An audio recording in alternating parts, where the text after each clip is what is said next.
Hello, welcome to the Halloween Super Show. I am your host, the Dingus. I hope everybody's doing well. I hope everybody's having a good Halloween season. I've got a great group of folks joining me tonight, and we're going to give some Halloween movie night recommendations for you. I have to take this off because I can't see anything. All right, let me put these on. The Dingus. Got to put the Dingus away just for a little while. He'll come back. He'll be back. Don't worry. The Dingus shall return. I promise. So let me do some shout outs here real quick, and then we'll get the ball rolling. We got David here. That's right. The Dingus is with us. We got Jojo Rice. We got Big Ideas. We've got Jerry here. Saturn Video. What's up, Jackson? El Chuy Gringo. Scratch Burno is here. The Poet. Obelisk the S10 is here with us tonight. We've got Geriatric Geek here. How you doing tonight, sir? Got Dave. Got Mike. Got Orman with us. How you doing, sir? Sin Jin is here. Michael.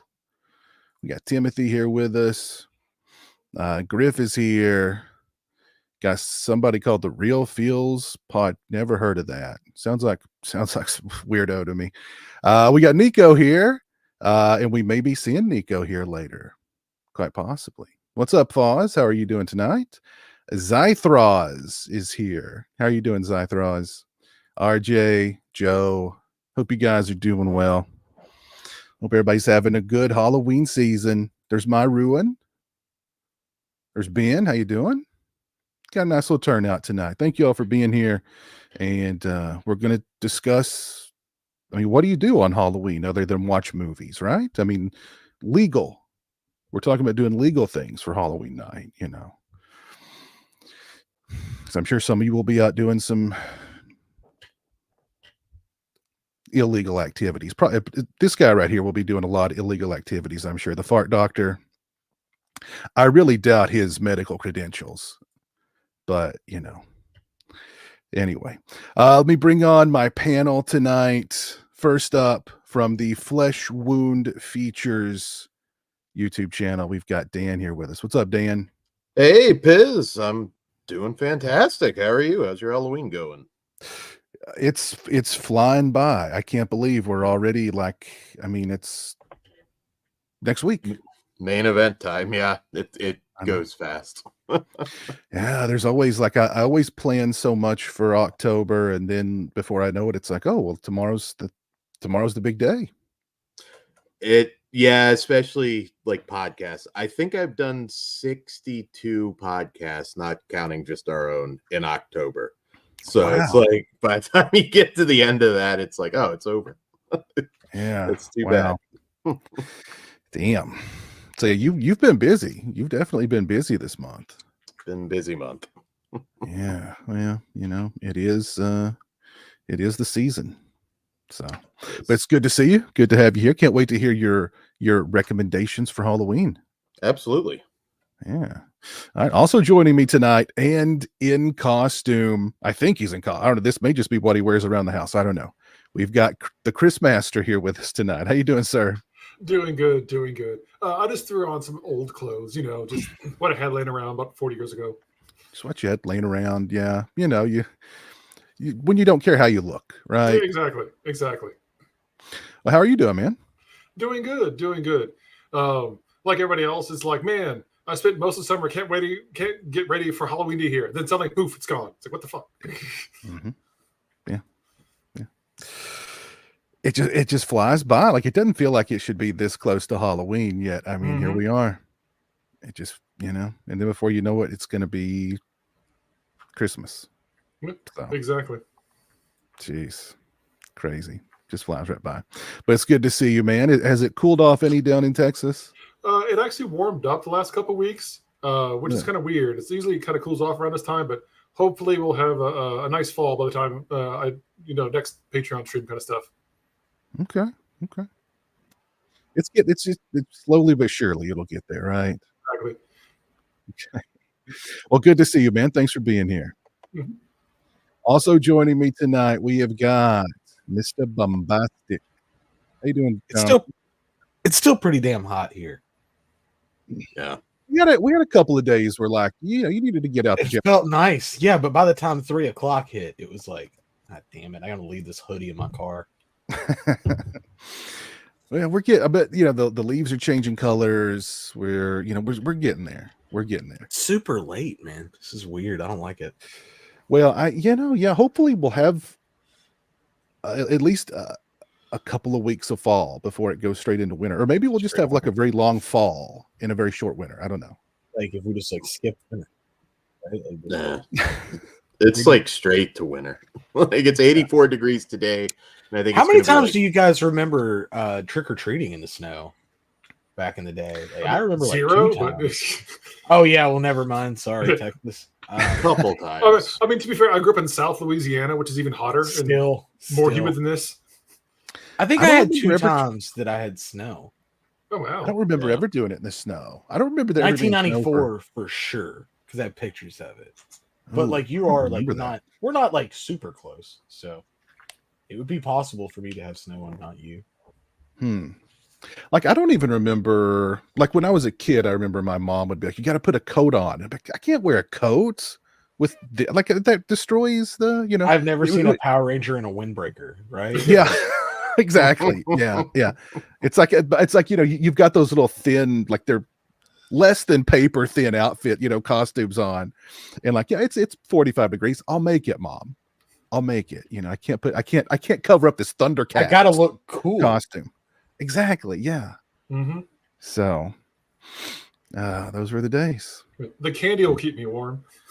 Exactly. The candy will keep me warm, especially if there's a razor blade in it.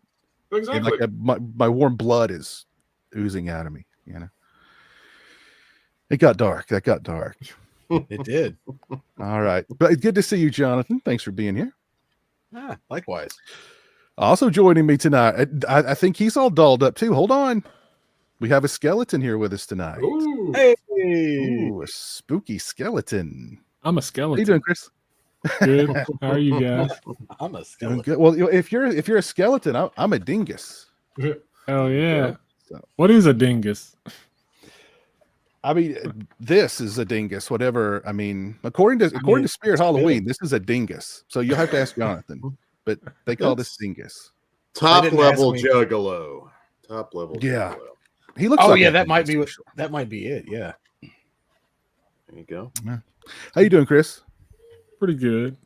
I put some effort into my costume. I made this. Oh, nice. Hold on. Oh. Hold on. Let me get you on solo screen here. Oh no, that's okay. It doesn't Oh, look good whenever you blow it up. You can tell it's homemade. I like it though. I like it though. You don't see a lot of people doing the homemade costumes anymore. No. Well, I was gonna just wear the skeleton shirt, and then like last minute last night, we were in town, and I was like, I could just like buy a cheap Walmart beanie and some acrylic paint, and go the extra mile. So I did. You did a good job, and I appreciate you going the extra mile for this occasion. It's Halloween, man. Best time of year. Exactly. We're going to be talking about some of the best movies to watch this time of year very soon. So, good to see you, Chris. Thanks for being here, man.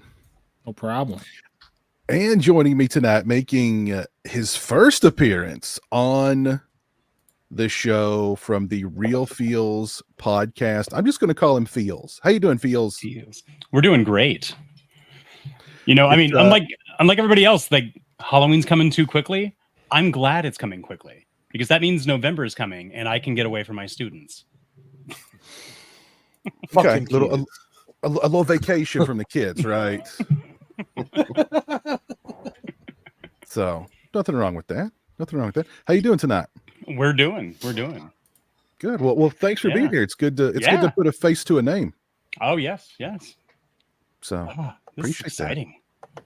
Well, you're not on the. I won't put you on the hot seat too many times tonight. I like to do that, but sometimes. So That's fine. So let's have you guys seen anything good lately? Anything you guys want to talk about? How about you? What have you seen lately? Oh, let's see. This morning watched I'm just playing. Reanimator. I'm okay. Well, go ahead. Go. Okay, good. Yeah. You're He's ready. Yeah, I'm ready. you're right on the ball. Bring the heat. Come on. Bringing the heat with Reanimator. Okay, the big guns. Okay, all right. That's a good one. Anybody else seen anything good lately? The Substance. Oh, nice. The Mm, substance Wow, is very, dude. very good. I hear it's Oh great. man, that's Mhm. top of my list for the year right there, and it's gonna be hard to beat. Yeah, good stuff. Very good stuff. Absolutely. If you're in the mood for something really crazy, Crazy House with Nick Frost and Alicia Silverstone. That's an if you- odd really? pair. there are a couple in it. If you grew up with 90s sitcoms, this is like a 90s sitcom gone straight to hell. And it's quite called fun. Crazy House. Crazy House with the K. Yes. Oh, okay. Okay. Yeah. There's the house. With Oh, the there cat. it is. There it is. Okay. It's AHOU. I've heard of it. But I've not. Yeah. Okay. All right. Yeah. I'm gonna add that one to my list. Yeah. I think somebody recommended that one to me not long ago. It is batshit. It is. Yeah. It's a special kind of movie. It's wild. Okay. All right. Has anybody seen? I watched Strange Darling recently. Anybody seen Strange Oh. Darling? I love that movie. Oh my god. Of course, Dan's seen it. Of course. I'm a nerd, Jonathan. What can I say? Dan sees everything. Mhm. I really liked it up into a point, and then I was like, I still really liked it, but there was I loved how it was told out of order. Mhm. Like chapter 3, then chapter. I loved that, and like who's the killer here? Who's the bad guy? Like And then Memento I- style. But then, Yeah. like once it was revealed, I was like, oh, and then it was just like, I guess it's just over now. But all that leading up to that, I was like, this was really good. I really dug it. Yeah. And but that director's done something else, haven't they? Or maybe yes. maybe I'm mistaken here, but I thought they did something else that I'd seen too that I really liked, but I can't. Kyle Gallner, the star, is kind of in everything now. He's in Smile He is. too, and yeah, great actor. Oh, he's in Smile, so he reprised his role in Smile too. Yes, Okay. yes. Okay, I'm guessing he's probably the first death. I won't spoil anything, but he's in it. Okay, Yeah. because Nice try, kids. he witnessed. Well, I mean, I'm probably he witnessed the woman at the end getting smiled, so he's next, right?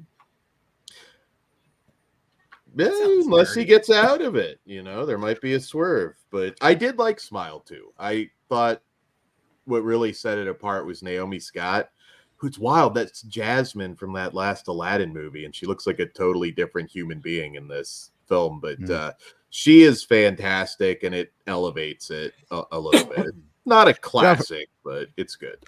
I've heard really good things about it. So Jeremy had talked about wanting to go see it in the theater, but he kind of, Scarefest kind of took over his mind, and so I think he's forgotten about Smile too. So He liked Terrifier, right? he loved Terrifier 3. Yeah. Oh man. Yeah. That was a fun watch, man. That shower scene with the chainsaw, like I looked over at him and he was like, I mean, like he was loving it. Man. He was loving it. I had a similar reaction. It was pretty good. I mean, yeah, there's a lot of it definitely it put a smile. It reminded me of Pieces. Clearly, I think there was some Pieces. He was inspired by Pieces for that one, so they got a smile. I think he really got the humor down on this one too. Like art's funnier than ever. Yeah, everything's improved pretty much, I think. The runtime, just the character of art altogether. Everything seems to keep going up. I agree about the runtime, but I liked part 2 better, despite it was longer. But I still part 2 I think was better. I'm kind of like conflicted. I don't know. When I walked out, I was like, I still like 2 better. But then after a while, I just kept thinking about all the.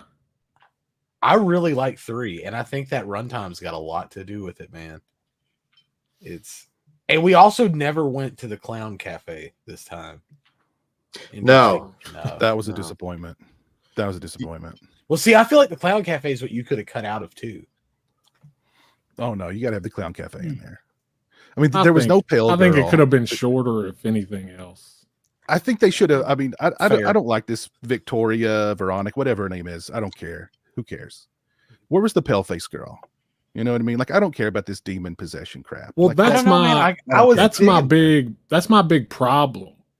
I like, because I watched it with Jonathan, and the first thing I said when I walked out was like, I don't like the direction because of the. I feel like he's getting overshadowed a little bit by.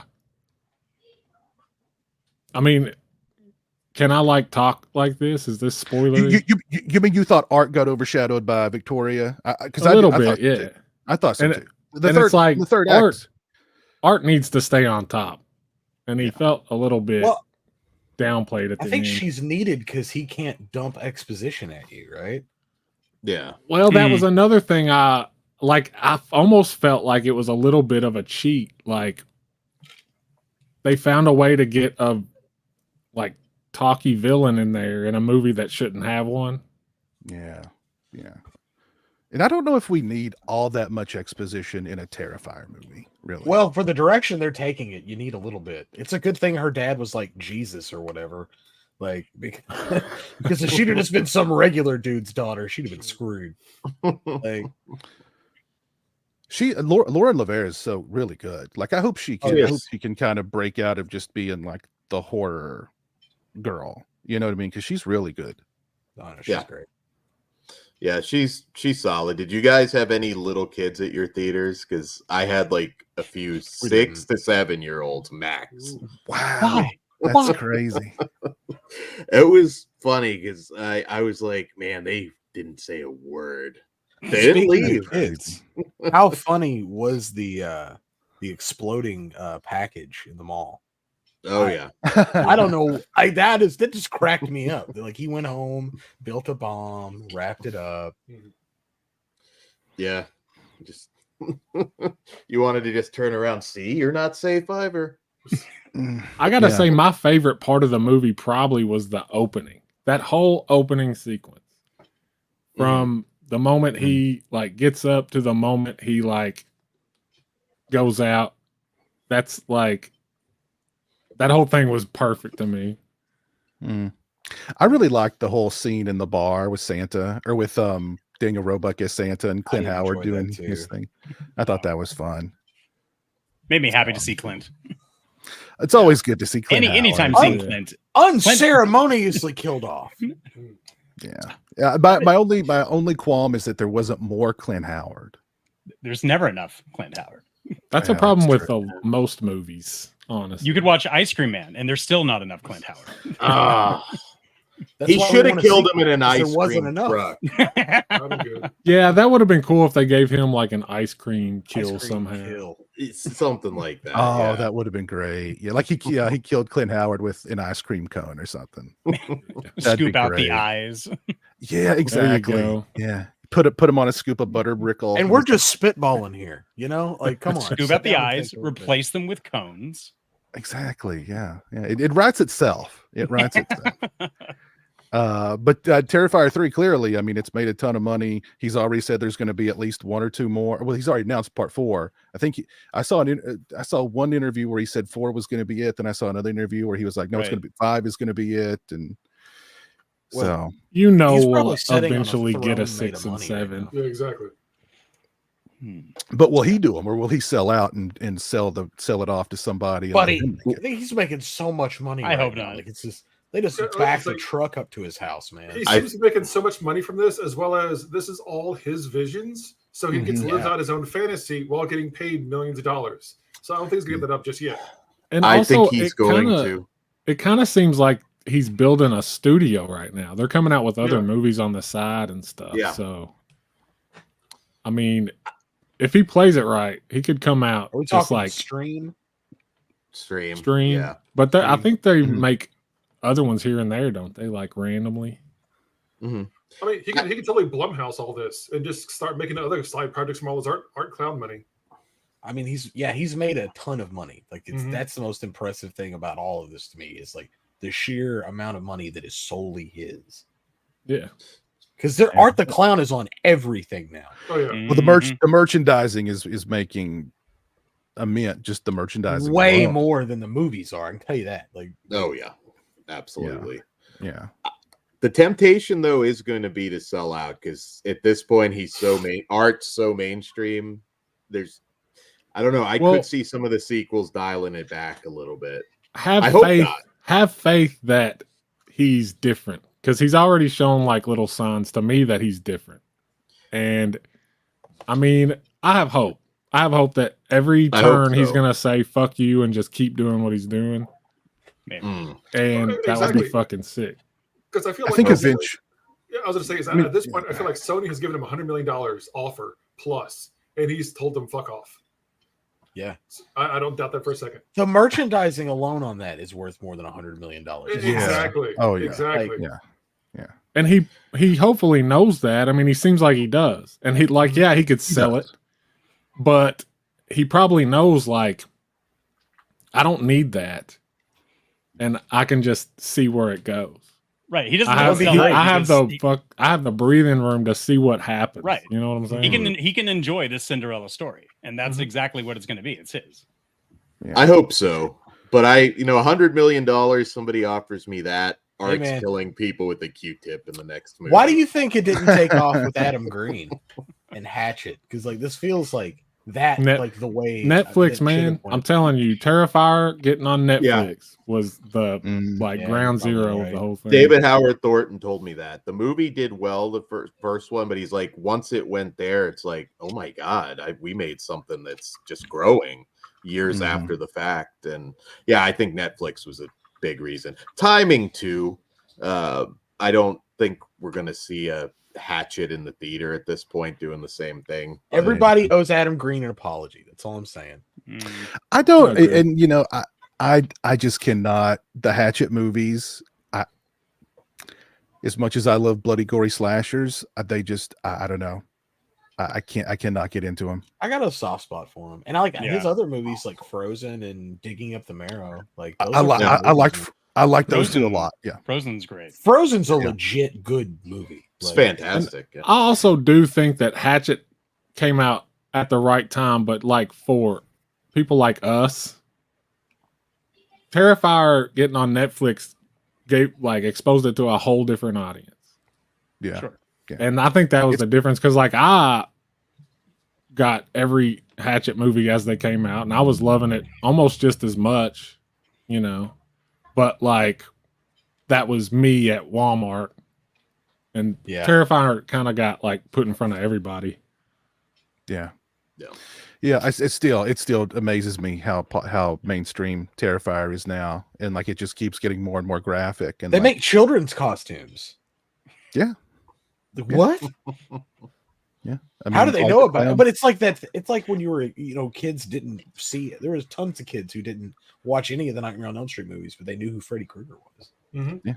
Mm. And we're kind of seeing that for the first time, really, in my lifetime. Yeah, and you do like I've seen older people like they haven't seen the movie, but if you say Art the Clown, they like know. Yeah. Yeah. Sure. I was in Five Below. Do you guys know what? You ever heard of Five Below? Yeah. Okay, little store. Everything in it is $5 or less. Jeremy and I are there. He comes running up to me. He's holding an Art the Clown Christmas ornament. Oh wow. Art the Clown And- Christmas ornament. I bet he is And you- ecstatic, and you guys now own that Christmas ornament. You better believe we walked out of there with this sucker too. So, yeah, his Art the Clown Christmas ornament. I was like, okay, Five Below is gone Art the Clown. Okay, crazy. I think a lot of it, the reason I think it hit so mainstream is the marketability of Art the Clown, as well as how easy it is to recognize him. It's almost like if almost all of us wearing glasses. If we took our glasses off, we could still recognize somebody dressed as Art the Clown, as opposed to like a general slasher, like in was that Violent Nature or Violent Nature. Hatchet, or a lot of stuff like that, they kind of look like your everyday kind of slasher. Whereas Art the Clown is very like, oh, that is art. I instantly recognize him. Yeah, I think a lot of aspects about him are just like really perfectly crafted. Like, Yes. He's a collection of stuff that's been done before, but it's done in a way that feels unique and original. And like you were talking about the look, it's a very well crafted. To me, it's all David Howard Thornton. Without him, it just doesn't work. Well, you could see That's the true. difference, like when the first movie between that and All Hallows Eve, like that's a big It's night jump. and day. It's night and day. We've had a lot of people in the chat mention this, this Synapse slipcase thing. Of course. Okay, so here's the swerve. It's not going to be Trick or Treat he's announcing tomorrow. It's Fright Night 2. That's the swerve. Mark my words. That'd be nice. Either way, this is okay.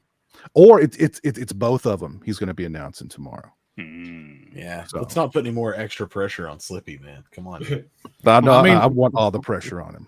I'm hoping for Ghoulies 3. I don't know what everybody else is talking about with this Trick or Treat movie, but I want Ghoulies 3. I want Ghoulies 4. Ghoulies go to college. That's what I want. Well, that's For that point, 3. That is 3. 4's the action movie one. Oh, that's right. 4 is the action movie. 3 is the abomination. I've got to get I my love 4 4 too. together. Dude, no. Wynorski is a king. He's never made Chris is that a movie. connoisseur of garbage. I mean, this man knows his. I'm not kidding. Well, I wouldn't mean call that the most Wynorski respectful garbage. way. I'm just saying. I See? know. Wynorski is That's a what I say He's that an with the auteur. utmost respect. This dude loves trash Yes. more than anyone you know. He's like a possum. Yes, it's true. You will not besmirch the name of Cleavage Field. God damn it. No. It's okay. There's respect when he says it because he's shaking his hand like this. Right here, right here. That means The Bear Winch Project. Oh, fucking. That- Actually, yeah. yes. That I do. I remember. What's that, as the main person. Texarkana women's prison.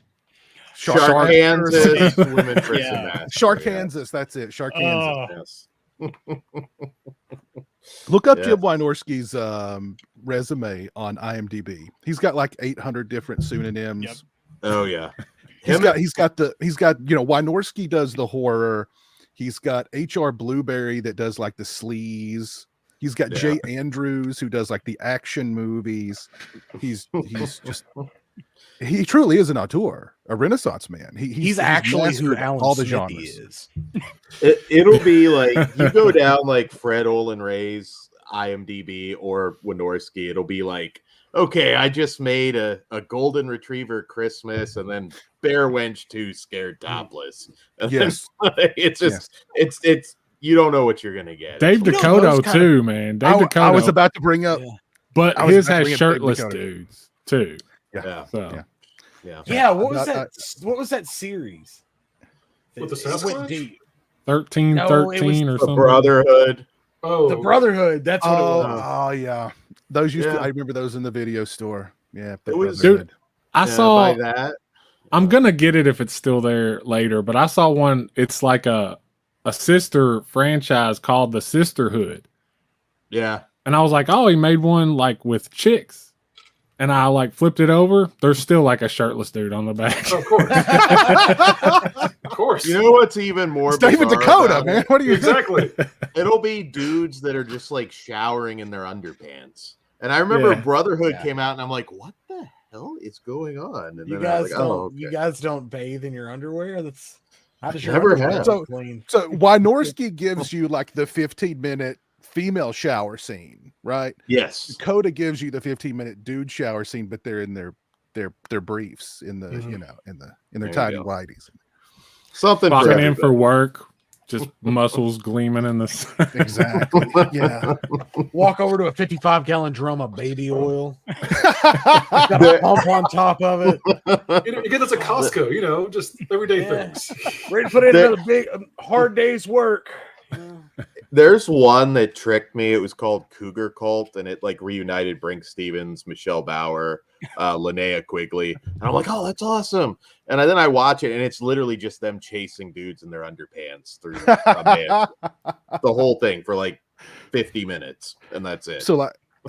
I've talked to people who've worked with Dakota, and you get one take, and even if you flub that take, that's it. Yep, that's it. Because he goes, we'll cut away. I'm like, we'll cut away to what? Well, that flower or the corner, or we'll just cut away to something. So I totally understand it if we're filming with film, but in the digital age, couldn't we extend it to 3? That's why this guy makes like 5 movies a month. That's why he gets hired, man. That's why he gets hired. Yes, exactly. A lean machine with that guy. He gets them in on time, under budget. Are they good? No, but they're done. They're ready to go. They're ready for the Lifetime network. You know what I mean? It's the same criteria for making Lifetime networks in the summer. Yeah, all the Christmas movies in the summer. I was about to say, are the Hallmark Channel and the Lifetime movie people the same people? And I think dudes like Dakota and stuff breach that little area too. Sometimes there's a lot of crossover there. They do. So yeah, it's all the same. Thank you, Happy Sanjo, for being 5 months, man. Appreciate that, dude. It's kind of like British television. It's very incestuous. Like, I mean, you have the same actors and stuff like that, just crossing different movies and films. So sure, like Lifetime and Hallmark, of course it is. You Lacey get 2 Chabert. weeks to make a movie. Yeah, you get to bust out shit like Rodeo and Juliet, and they signed Candace Cameron like they just signed LeBron James or something. $20 million 5-year contract. Like, we've just signed Candace Cameron to a 5-picture deal. Like romantic comedy with Ice-T. Kurt Cameron's behind her. Like, Kevin Sorbo. Will they play the Left Behind movies on there, please? No, Kevin Sorbo also. You're right. Like Kevin Sorbo. Oh yeah. You could probably get Kevin Sorbo for a reasonable amount of money. I'm sure you can. He's desperate for it. Yeah. The Sorbo. I watched. We threw one on last year, and it was like him. He was like the leader of, or the boss at this like toy factory, and he got turned into Santa. But they chose to keep Sorbo like from his perspective, so you see him. So the whole movie is just people treating Kevin Sorbo like a hobo. It's pretty good stuff. Nice. Wow. Oh Lord. Now, speaking of trashy movies, do we have any trashy movie recommendations for Halloween night for our fine viewing audience out there? Dan, why don't you get us started here? What give us one. We'll go around the horn and we'll throw out some recommendations here. Give us a banger here to kick things off, Dan. Trashy. Let's see. No, it doesn't. I'm just kidding. It doesn't have to be trashy. No. Well, that's optional. So I mean, he can give you both. I can give you both, but speaking of trashy. Oh, there you go. What up? It's Big Daddy. Big Daddy's here. Damn. Big Daddy. I literally just got home from work and threw this on. So. You wore that shirt. Daddy wants a beer. Is that what your Daddy hat wants says? a beer? You got a lot of daddy-centric clothing on tonight, man. Yeah, it's my costume. This guy's hat game is off the charts. I just want to throw that out there. That is fire. Fire status. The whole outfit, the whole ensemble. And he's drinking a beer. Yeah, damn. Daddy wants a beer. Mm-hmm. The hat. He's a wild man. You're not just wearing that hat; you're living it. Yeah, this ain't a gimmick, man. He lives that it's a life. lifestyle. I own someone else's shoes, and that shoes is Big Daddy's shoes. It's what they call David Dakota on set as well. I think so. Yeah, Big Daddy. Thanks for having me. Yeah, thanks for having me. Oh, go ahead, Dan. I got a trashy one, and it's actually kind of deceptive advertising. Saturday Morning Mystery. I don't know if anybody's seen this, but they advertise it as a Scooby-Doo parody. and the cover art, like, oh, okay, this is a comedy Scooby-Doo parody, and you put it on, and I'm like, oh wow, this is not at all. This is pretty messed up. I mean, there's some cheek clapping and some cannibalism and minor spoiler alert, but don't get too attached to Scooby. It's no. it's pretty bad. Yeah. Is that where the cheek clapping comes in? No, that's separate. That's separate. Goodness. It's like, wow, I'm glad, because I was gonna let my nieces and nephew watch this, and I'm very glad I did. And I was like, it doesn't look too bad. But it is. I mean, they're essentially the Scooby-Doo characters, like, just not quite, so that they don't get sued. But it's like a haunted house investigation, and then it takes a very sharp turn. The last 20-30 minutes kind of becomes a gore fest, and it was quite trashy. So that would be a trashy recommendation. Okay, I'm gonna have to put that one on my watch list. I'm kind of looking over the trailer here, and oh, there's the cheek clapping part. If right, you want garbage, there you go. Okay, I'm gonna have to add that to my garbage list. That's nice. I like it. Good recommendation. Yeah, nice. Okay, we're getting the show started off with some trash. I like it. Chris, what do you got for us? Chris Master. Oh, okay. I'm actually going to recommend like a video game instead, because I like more things to get me in the mood over like a little bit shorter, like a little bit longer period of time than a movie. So unlike the terrible Tom Cruise Mummy movie, the game based upon it is actually peak, gets you in the mood for like spooky season. It's called The Mummy Demastered. It's from a company called Way Forward. It's actually on sale right now for like 75% off. It's like $4, $5. The soundtrack alone gets you right in the mood for everything. It's a Metroidvania style game, so if you're used to like Symphony of the Night or things like that, that is also really good. Another great video game that gets you in a spooky mood. If you could find Fatal Frame, any of those games, those are really good. Fatal Frame. Or also, I'm playing through Alan Wake 2 right now. So anything from Remedy, like Alan Wake 1, Control, or Alan Wake 2 are all really good for like getting you that mood. Okay. Interesting. That's cool. Has anybody played the new Retro Realms Halloween or Ash versus Evil Dead game? Yeah, I haven't got mine yet. Mine comes in on the first. I watched you play it some. Yeah, I watched you play it. Yeah. Okay.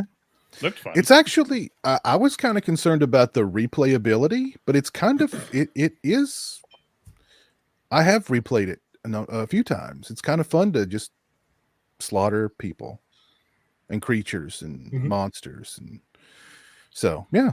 Did they give you the DLC for the 2 extra characters or no? Yeah, I got them all. I got all the characters. Yeah, Okay. Laurie and Who are the extra girl from Ash versus Evil Dead. Laurie Strode and the girl from Ash versus Evil Dead. Oh, cool. Yeah, and you can swap. You can play as Laurie in the Evil Dead game. You can play as Ash in the Halloween game, or you can mix it up however you want to do it. And the game is supposed to change depending on the character you're playing if you cross over worlds like that. So. Sense. Yeah, I got the collector's edition, so I'm waiting for the first when it gets here. Okay. All right, so we got a video game recommendation. I was not expecting that. Yeah. Nice, I like it. All right, Feels, what do you got for us? Well, I mean, to start off the evening, little kids got to get their Halloween in before they're put to bed, and the adults can really have fun. So if you're going to be starting off the evening with your kiddies, I think it's either column A or column B. I think 1993's The Halloween Tree with Ray Bradbury and Leonard Nimoy is an excellent choice. It's not only entertaining, but it also gives you a little bit of history around the world of Halloween. Or my personal favorite from 1988, Scooby-Doo and the Ghoul School. That's good. And it's just fun. It's cute little fun movies for Halloween. Get you right in the mood, but it also is setting it up for a later evening of blood and gore. Mm-hmm. I often do that too. I'll throw on some like Halloween cartoons in the morning. It's perfect like day starter. Oh yeah. Okay. I used to rent Halloween Tree over and over and over again when I was a kid. It's classic. Okay. All right. That's a good little, yeah. Nice little intro to the night. Start things off before getting into blood and gore and trash and sleaze. I like it. Good recommendations. Good picks there. All right. A skeleton. What do you got for us? Mine is trash. Okay. You don't say. The pumpkin carver. Oh yeah, that one is If fun. anybody remembers this, Yeah. it's like it's not a good movie, but it's very fun. It's like it's almost like a 90s sex comedy that turns into a slasher a little bit. Mm. And yeah. Okay. I've not seen. I've heard of it. I've not seen it. Is It's it like available on Tubi? Probably. It's surely on like Tubi or Plex or something. It's on Tubi, so I'm going to have to add it to my list. But this is like this is cheeks. This is 2000s direct to video, so like if you hate that kind of stuff, you might not like it. But Oh no, I like that era. I like the 2000s direct to video era. this is one of the better ones for sure. Okay, I like it. And it just trashies. So you say It's sleazy, Okay. and it's I mean, I wouldn't call it gory. They attempt some gore in it, but they segue from the sleaze into a slasher. Oh yeah. Okay, I like that. That's right on my. I like that. Might be watching that after the stream, actually. Good one. Good pick. Very good pick. Jonathan, what do you got for us? Satan's little Satan's Little Helper. Yes. That's some trash too. Oh yeah. I didn't say I didn't also dabble in the dumpster. I'm just saying that Chris he likes to roll around in it. My man just loves it. Like, I mean that in the nicest way possible. He wants. Oh no, I embraced it long ago. Mm-hmm. So. It's gonna be elves in December. I'll just spoil that for Chris. But Maybe that's what Slippy's announcing tomorrow. Is an elves Blu-ray. Dude. Hey, I would freak out, man. Because supposedly that film is lost, right? Katrina, flood, unfortunately. But you could burn the negative to Trick or Treat if you give me elves. Like I will take. Yeah. I agree, Grizzly dude. Adams he didn't even know what movie he was in. That's like the funny. Like he had no idea what. Like okay. Where's the monster? Yeah. The check cleared. All right. Glug, glug, glug. Exactly. Point me toward the monster. That's all he was caring about. I got that money. I'm good.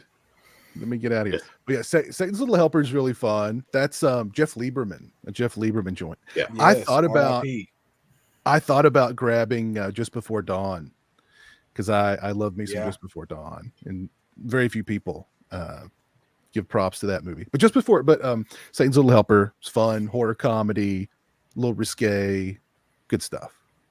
Terrible Amanda Plummer acting. It takes place on Halloween night, of course. So, and it has like the best, worst artist rendition of like a video game ever in a movie. Yeah, it's like Microsoft Paint. Oh yeah. So Jeff Lieberman's passed away. When did this happen? I don't think he did. Jeff Burr, that was my bad. You killed him off, Jonathan. Oh no! Look, Yeah, what's with this stream and mixing up people? We got to stop that. Jeffrey Combs is a bad man. Yeah, exactly. Let's not bring that up. Let's not bring that up. Let's just forget about that one. The Forest. Very good pick. Very good pick, Jonathan. Big Daddy, what you got for us tonight, Daddy? So this one's not so trashy as it's just kind of goofy, but I'm gonna say Hack-O-Lantern. Oh, nice. There you go. It's just a goofy. It's trashy too. It's trashy. Oh yeah, Pure trash, but it's pretty yeah, it's pretty bad. My favorite scene is the stand-up comedian where the movie just stops and he just does a bit. Yeah. Doesn't show up again. Just That's got what's his, I can't think of the actor's name, but Mac's dad from It's Always Sunny. Yeah. Yeah. Gregory something. That's another one I always add to my watch list to watch around Halloween, and like I just never get around to And watching it. I think TerraVision put out a 4K recently. So if you want to watch Hack-A-Lantern in 4K, it was made for 4K. Mm. If ever a movie was made for 4K, it's Hack-A-Lantern. Absolutely. And Saturn points out, Saturn Video points out Clock Tower, the video game. Yeah, it's a good game. That's a good one. And I'll also say anything Puppet Combo will definitely get you. Puppet Combo is awesome. Yeah, I love Puppet Combo. Puppet Combo? What is that? I think it's just, well, it used to just be one guy. I think it's a team now. But they make like kind of demake like old, they're new games, but they're in the style of like PS1 games. And they're all based on like horror franchises, or it's like there's some Italian horror games. There's one that's Halloween, stuff like that. Really, really good stuff. Oh, okay. Well, I think cool. you'd like it. Yeah, I'll have to look into them. Awesome. Solid picks. I am going to continue with the trash. And this one's not directed by Fred Olen Ray. It's produced by Fred Olen Ray. I think some people may know what I'm talking about here. I'm talking about Jacko. Ooh. That's a classic. That's a classic. And my copy is signed by Brink Stevens. Absolutely. Very cool. Jacko, it's got a regional feel to it, and it's low budget, just goodness. I think it looks, I mean, it looks pretty good for like a low budget movie. I think they made a really solid flick out of this one for what was clearly a very small budget, but fun. Linnea Quigley takes like a 10-minute shower in it for no reason. Just a reminder that Fred Olen Ray is involved. But Brink Stevens is in it, of course. Cameron Mitchell, the great Cameron Mitchell, and John Carradine is in it. Like 10 years after he died. Yes, so, it's like old footage or something. Yeah, best commentary track ever. Bog Zombie mentions Shit Pickle, where the director Fred Olen Ray brings up like a review and he quotes it where it was called a shit pickle, and he's like, "You told me you wouldn't bring that up, god damn it!" And he leaves. He just walks out of the room. It's hilarious. I hope that DVD should have it. Let me see here. I don't know if it does or not. Special features, director's commentary track. Okay, well that should be it. But yes, he storms out and comes back after. It's hilarious. Latra gets mad. I'd like, okay, Fred Olen Ray's just doing this commentary on his own. This is awesome. That's awesome. So yeah, Jacko. I'm sure this one's on. I'm sure it's on Tubi. If not, you can probably find this. Probably on YouTube. Yeah. If not, you can probably find this DVD for $2 out there in the wild. I actually found this at a used bookstore with Brink Stevens' signature on it. Oh wow! Oh shit! So, yeah. Nice. Yeah. Makeflix has the Blu-ray too. Yeah, you can get the Blu-ray. What has the Blu-ray? Oh, you can. Makeflix. Okay. Yeah. Oh, okay. We've got a guest in the green room. Let me bring him on really quick here. We've got Lauren. How you doing, Lauren? Hey. Lauren. I'm stuck at work, but I wanted to stop in and say hello and happy Halloween to everyone because I'm not going to have a chance to really rap with any of you. Well, happy Halloween, man. Happy Halloween. Happy Halloween. Happy Halloween. It's good to see you. Yeah, I'm barely alive, but I'm here. Well, you're I just here. want to also say to everyone, it's been a really interesting movie year, and there's a lot of great stuff out there. You have to dig a little bit deeper, but there's a lot of great stuff.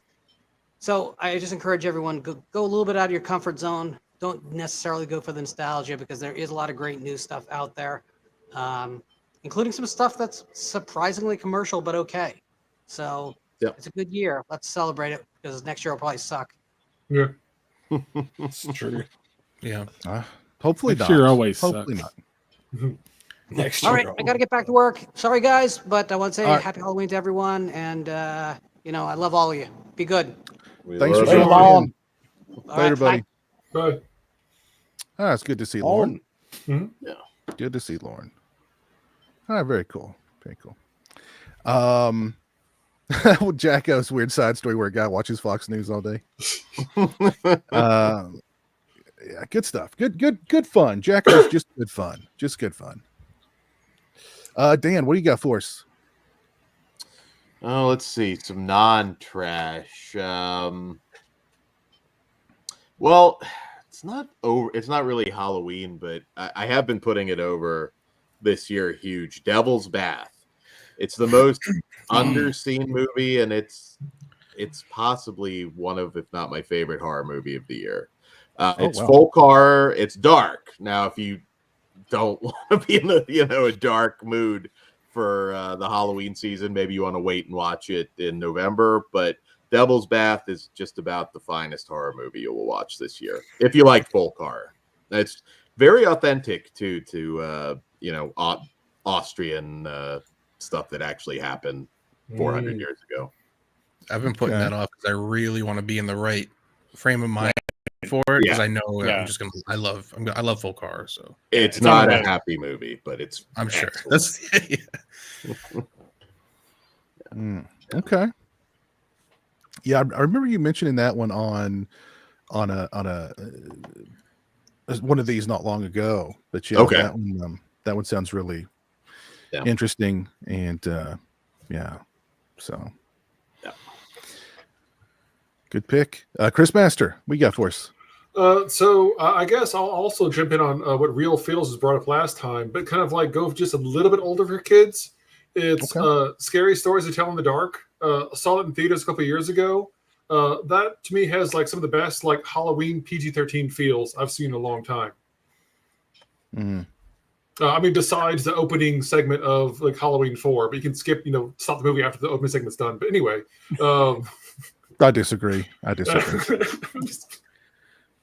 anyway, Scary Stories to Tell in the Dark does a really great job of making you feel like it's set in the 70s as well, which really helps that Halloween aesthetic. So I'd recommend that, kind of like when the younger kids start going to bed, the older kids are still there before you can bring on like the bigger movies. I saw it and I was surprised by how much I liked it. Yeah. So I second the Scary Stories to Tell in the Dark. Good pick, very good pick. And it was a little darker than I thought it was going to be too. Especially for I was like, it's going to be like a kiddie thing, but I was like, no, it's just a little darker than I thought it was going to be. So I enjoyed it. Yeah, good pick, very good pick. I kind of forgot about it, by the way. Yeah. It's a good one. Yeah. Feels, what you got for us? So one that is a yearly watch and one from my childhood, which I absolutely still adore to this day, is Ernest Scared Stupid. It's another slightly step up. And the fact that you can enjoy it as a kid, you can respect the fact that the Chiodo brothers' work is still continuing from Killer Clowns on into the 90s. Well, they just reuse the costumes to make the goblins. Right. It's great. It's so I mean, it's just one of those movies where it's so still quotable, so still enjoyable. Eartha Kitt, fantastic. You just want to like, you want to go through her like little hodgepodge of a junkyard and just like see what she's sculpting and like see what she's doing, but then she'll be around a corner just going like, "You, Ernest, come here."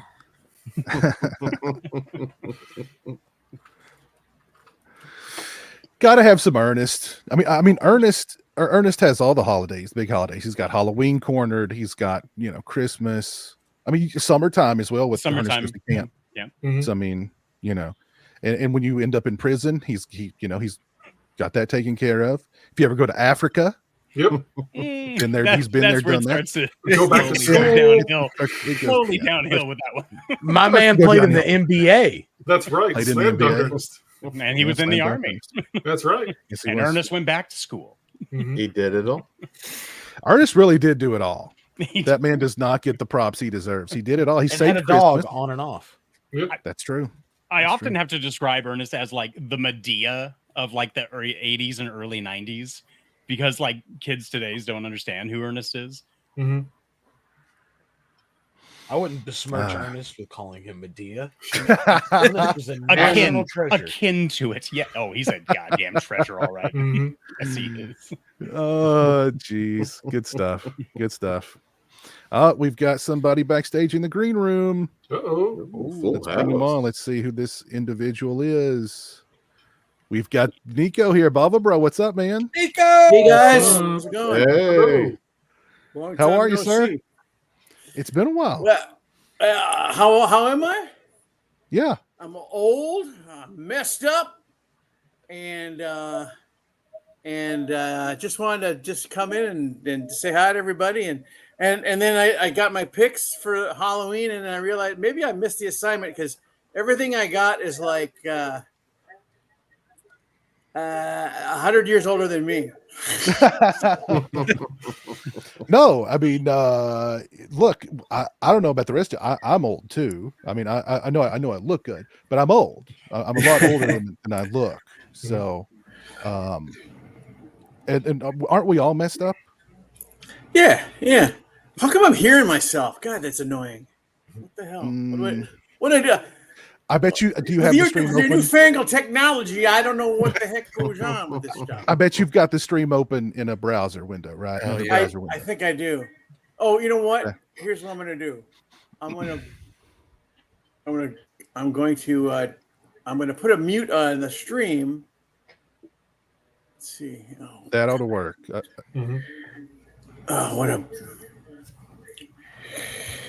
Honey, where's the Wallen sack at?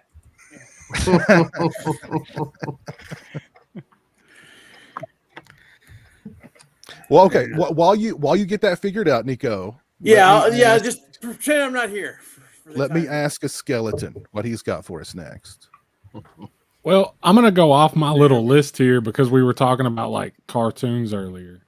I mentioned it last year, I think too, but Over a Garden Wall or Over the Garden Wall. Yeah, that one's really good. That's a great series. Yeah, it's like a mini series that adds up to like a full length movie, but it's like Elijah Wood voices the main character. It's really good. Christopher Lloyd's in it too. He's really good. Yeah. The whole Pumpkin Village episode is that was great. That's it's horrifying. But super Halloween feels though the entire time. Super Halloween feels. I watched that thing and I immediately went like, I have ideas for D&D. This is great. Yeah, but I think the Pumpkin episode is like the second episode. Yeah, it is, and that's a big highlight of it. But the whole thing is good. It's actually like a pretty messed up story if you dig into it. But like, yeah, it's really good. Didn't you talk about that one on a video recently, Chris? I talked about it last year. I think on last year's Halloween stream. Okay, it's about two trick-or-treaters who like get lost in the woods, and it's basically just like a fairy tale, and like a really well-written fairy tale. Yeah, but that's a rock fact. Yeah, that the little brother, man, he's like such a great character. Okay, cool, very good pick, solid pick. It looks like Jonathan is MIA. So, Daddy, what do you got for us? Oh man, that was weird. I could call you something else. I could replace that A with an I, and that'd be really bad. God, no, I don't have enough baby oil. Get him. Well, Nico was saying how everything he was gonna say is 100 years older than him, but I was gonna say Haxon.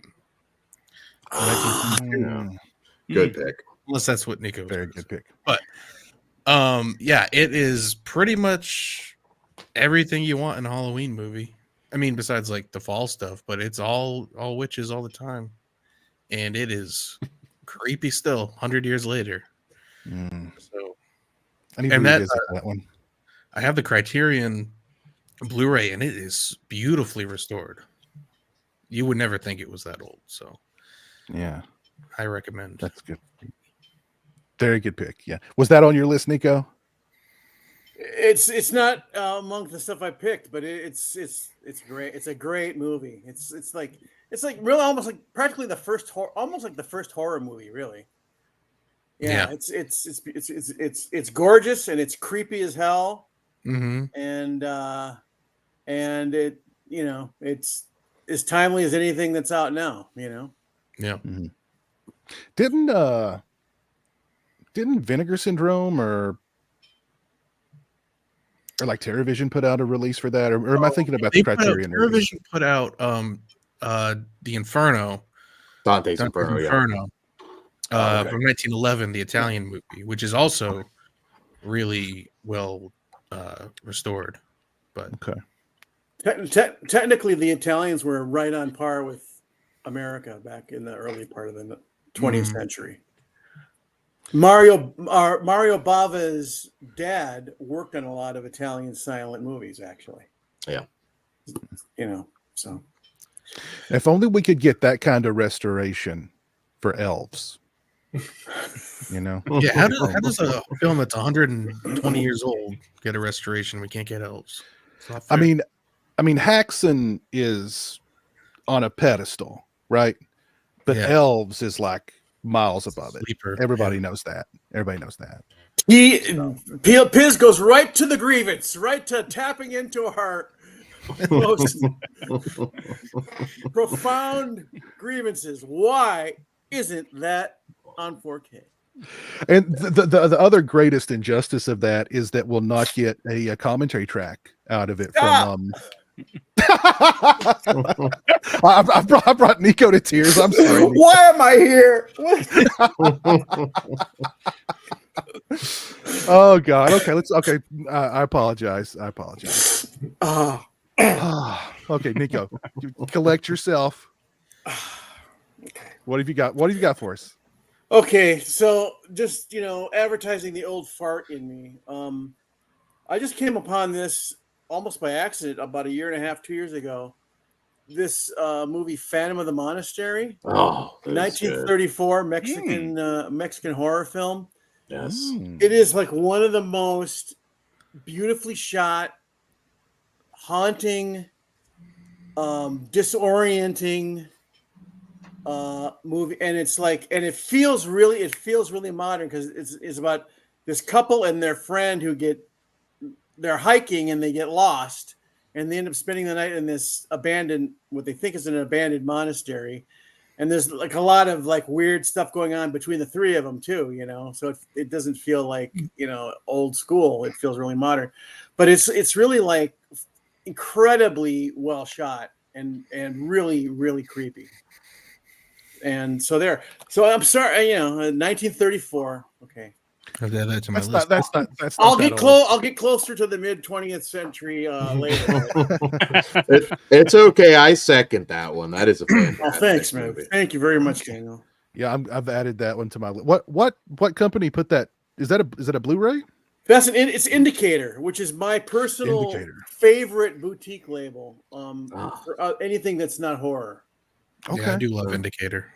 Yeah, okay. Great. They have great loaded with extras. The print it looks like it was shot 2 weeks ago. Wow. And it's legitimately a great horror film or a great, let's say, ghost story. Put it that way. Very cool. Yes. Very cool. Very great pick, Nico. Great pick. I'm going to go all the way back to, when did this one come out? I'm really going way back. This one came all the way, 1978. Am I reading that correctly? Or are my old man eyes messing me up here? No, it says 78. So it's from 1978. It's directed by John Carpenter. Anybody want to take a guess what it is? You're just going too obscure, Piz. Exactly. I don't understand. Elves the Beginning? It's called Someone's Watching Me. So this is a really nice thriller. It was like a made-for-cable thriller from John Carpenter. Yeah. And I'm surprised more people don't talk about it. It's definitely got its creepy moments. There's some Carpenter regulars in it. Adrienne Barbeau is in it. Charles Cyphers is in it. Lauren Hutton, of course, is the lead. And I always like this one. I put it on every couple of years. I like the atmosphere. I like that, somebody's watching you. This was back when you could prank call people and get away with it. You know what I mean? So creepy calls, the guy's watching her, the guy's sending her things. Nice and creepy. I like it. More people should watch it. This is the old Twisted Terror Collection DVD, but Scream Factory put out a Blu-ray. So, and I'm sure this one's on somewhere that's streamable, or you can get the DVD or the Blu-ray pretty cheap, I'm sure. So there you go. Someone's watching. Very good movie. What do you got next for us, Dan? I put Nico already brought up Mario Bava, and that is right up there with Vincent Price as far as Halloween. His Italian Gothic stuff bleeds Halloween, and I just recently revisited Lisa and the Devil and Kill Baby Kill. Black Sunday to me is his masterpiece, but those aren't far behind. If you want to really experience pure Gothic horror at its finest, watch those two films. I know a lot of people have checked out, Black Sunday, Black Sabbath, but sometimes I find they haven't gone back to those. And the Italian Gothic horror films, even, trash like Lady Frankenstein. I love that movie. I just recently talked about that one as well. And all of that stuff I think is perfect for Halloween. Hey, Daniel, you've seen Mill of the Stone Women, haven't you?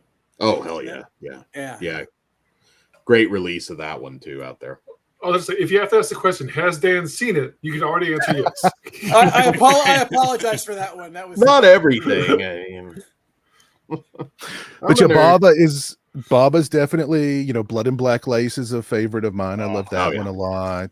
I don't love A Bay of Blood, but for some reason I find myself like pulling it off the shelf every so often just because I want to get that crossover giallo slasher kind of feel. Yeah, he never made a bad movie. I think he's the most consistent horror director that ever lived. I know a lot of people will argue that, but name a bad movie that he directed. Yeah. Baba. Chris Master, what do you got for us next? So I usually like a lot of tension building in movies a lot of times. So I want to recommend Creep. That one really good for tension building. Not many kills at all, but there's only really 2 people there. But I feel like that does a great job of just kind of that slow burn with a good payoff. Yeah, I love that movie. Yeah, that one's just so. It's just so. It just gets the anxiety up. Yes. What's the actor's name? The guy. Crap. I forget his name, but he's just so good and so creepy and so weird and like you just The sequel's worth watching too. I'll just throw that out there. I haven't seen the sequel yet. I mean, I was afraid of it not being as good as the first, but I'll take that recommendation. I was too, and it's not as good, but it is surprisingly watchable. Like you won't be like mad. I don't think. I think they're doing another one. They're doing another Creep. I think they're doing a series. Yes, right? they are. Yeah. I don't know, but they are doing another one. Yeah. Is it a series? I heard something about a series. Could I don't know. Yeah, I know the Creep tapes or something. Soon. Is that what it's called? Something like that. Yeah. Yeah. Creep 3, I think. I don't know. I think they're going to cross over the Creep tapes with the Poughkeepsie tapes. That'd be an interesting crossover. The Poughkeepsie tapes. The Poughkeepsie tapes. I like that. Yeah. I like. Could you imagine like the Creep guy and the Poughkeepsie tapes guy like just hanging out together? That'd be an interesting movie. Who's going to like kill the like other behind first? the mask, kind of. Yeah, exactly. Yeah. Throw in the Megan is Missing guy. We'll just get a road trip movie. Oh my God. Oh Jesus. Oy vey. Who's going to go look in the steel drum first? Oy. Good pick, Chris. Feels, what do you got for us next, sir? So 1996 brought us a really fun movie via Peter Jackson. And I love Michael J. Fox, Chi McBride, John Astin, and The Frighteners. Yes. That's a movie that gives you not only the aspects of comedy, but you get a genuine creepiness with Mr. Busey coming in hot with trying to take your soul. And not Gary, surprisingly, not Gary. Not Gary. He's off eating buttered sausage. So buttered sausage. But I love The Frighteners. I love the creativity with it, the humor with it. It's just a fun and clever film. And I was dying for a sequel just to see like where Jeffrey Combs could take his ghost at the end, but not gonna happen. I actually I had the movie playing last year, and I was decorating my house for Halloween. So it's a great kind of just sets the mood kind of movie. Yeah. It was a Tales from the Crypt script originally, right? Was it really? Oh, I that think makes so. sense. I didn't know that. Yeah. Well, Yeah, I might be wrong, and but I'm like- pretty sure that was one of Like them with- because there was a couple movies that were Tales from the Crypt scripts. I mean, it could have been, but like it kind of, yeah, I could see that. I see that. But like when that movie came out, that movie tanked, and like It did. It was horribly Yeah, it did. reviewed.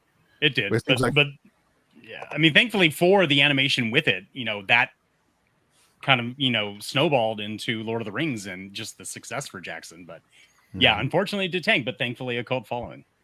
Yeah. Good pick. Good. Did that ever get like a good solid Blu-ray release or anything? It does have a Blu-ray. Yeah, it has a Blu-ray.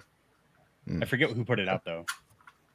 Yeah, I it think it was needs just a like studio release. it needs like that ultimate release. Yeah. Just give it to Scream Factory so they can give a poster and all that. Mhm. Yeah. There you go. Too bad what happened with Jeffrey Combs, though. He won't be involved. It's a shame.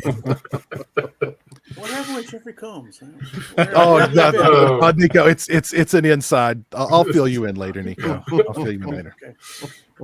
It was something bad. You're Uh, frightening Our me. Reanimator poster. I burned it when I heard the news. I burnt that poster. Good pick. Very good pick. Nico, what do you got for us next? Well, this is now we're moving into actually this is the closest we get to the 80s. This is 74. This pick is like it's got a story behind it because it's really a sentimental pick. I'm not saying it's the best Hammer film. I'm not even saying it's the best Hammer Frankenstein film, but it holds a huge place in my heart because when I was a sophomore in high school and it was playing at the local drive-in and I couldn't get anyone to go with me because it was like freaking prom night, whatever the hell that is. I walked 2 miles in the rain with no money and stood by a speaker at a drive-in theater to watch Frankenstein and the Monster from Hell, which was Peter Cushing's last go-round as the Baron in a really great performance, and Terrence Fisher's last ever movie. And Terrence Fisher, as a lot of people know, was like sort of a house guy at Hammer Films, and he did most of their best horror films. And it's it gets a little bit of a rib from people because the makeup is allegedly not that great, but the guy inside the makeup is from David Prowse from Star Wars. Oh yeah, that's right. Mm. And it's got a lot of real good, well-placed humor in it. It's good fair share of gore, but it's just really one of my go-to. Like when I'm feeling down and I want to see someone get a brain transplant, that's the movie I go to. So. Very good pick, Nico. And I also want to compliment you on your wall art. I see dark glasses back there. And what's that? What's the classic poster back there? That is a movie based on I'm a Cornell Woolrich freak. And that's a movie based on one of his novellas. It's called I Wouldn't Be in Your Shoes. And it's got a great plot. A guy is like really pissed off. He's like a ballroom dancer kind. So he has these special kinds of shoes. And one night him and his wife are trying to get to sleep and the cat's outside just won't shut up. So he throws his shoes outside. Someone else puts his shoes on, commits a murder, and which leads the cops right to him. And he gets sent to death row. So, and the rest you'll have to, see the movie to figure out. But yeah, it's a great little movie. It's like one of those 1 hour wonders from like the late 40s. So. Oh, interesting.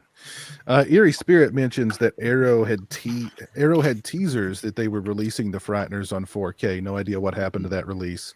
Maybe it will be part of that fabled Peter Jackson 4K box set.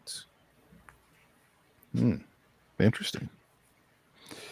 Well, speaking of box sets, and this is going to be a blast from the past for some of you old school Anchor Bay folks out there. But this one has like every movie in this collection is a Halloween pick, could be a Halloween pick. So I just grabbed the whole daggone thing. This is one of those anchor-based 6-packs they used to do from back in the day. Yeah. And this has Nightmare City, City of the Living Dead, House by the Cemetery. Then when you flip it around, you've got Let Sleeping Corpses Lie, which is one of the best zombie movies ever made. Oh, yeah, by far. Dead Heat and Hell of the Living Dead. When Hell of the Living Dead is the worst movie in your set, you've got a good set. You've got a good set here. But I always saw these in like, at the Sam Goody and stuff. And I was like, oh, those are cool. And years later, I bought a couple, and this was one of them because it's got all kinds of bangers in it. But any of these movies, including Hell of the Living Dead, maybe not Hell of the Living Dead, but all the others would be glorious trash. Bruno Mattei never lets me down. Well, I mean, it is Bruno Mattei after all. So, but any film from this 6-pack is worth a watch on Halloween night. If I had to pick just one, though, I don't know. I mean, Let Sleeping Corpses Lie, like I said, is one of the best zombie movies ever made, and really nobody talks about it that much. City of the Living Dead is my favorite Fulci. Nightmare City is just such a crazy, awesome action horror movie. It's like zombies, but not really. They're infected or whatever. And I mean, House by the Cemetery, that one's grown on me a lot over the years too. Still not my favorite Fulci, but it's grown on me over the years. So any movie in this set is worth watching on Halloween night, I think. Absolutely. Yeah. Dan, what do you got for us next? I'll throw out one, and I don't know why it isn't better known, but it came out in 2017, and I think there might have been some issues because it's like already way out of print, but The Terror of Hallows Eve. Now, this movie is just, you look at it and you think, okay, this is a $10 Walmart piece of crap. It looks cheap. There's nothing particularly standout about the cover art. But this movie is filled with Halloween spirit, practical effects. Doug Jones plays the lead villain, the trickster. It's got Juliette Landau from Buffy and Christian Kane, a bunch of other names. And it is shockingly good for a 2017 very low budget movie. What's it called again? The Terror of Hallows Eve. And you'll find it. I can't think of the director's name off the top of my head, but it, for some reason, I don't know why, this was just hard to get a hold of. There was a DVD that unfortunately is pricey, but it's either Tubi or maybe Roku channel. Somebody has it, and it's well worth watching. I mean, again, practical effects. It's not perfect, but it takes place in the early 80s, and I was like, oh my God, this is really good. I just reviewed it recently, and it's way better than you would expect it to be, and didn't feel like it was made when it was made. Yeah, I've loved that movie for a long time too, and the practical effects are awesome in that movie. Yeah, it's like, why is this not well known? I feel like it was like a kind of big deal, like on the internet when it was coming out, and like even Trick or Treat Studios made masks for it and stuff too. Right, you have big people attached to it. Disappeared. Todd Tucker directed, and John Carpenter did the music. Yeah, he did. Yeah, that's like mind blowing, and I'm like, why? I don't know. I didn't realize Trick or Treat did masks though. That's really cool.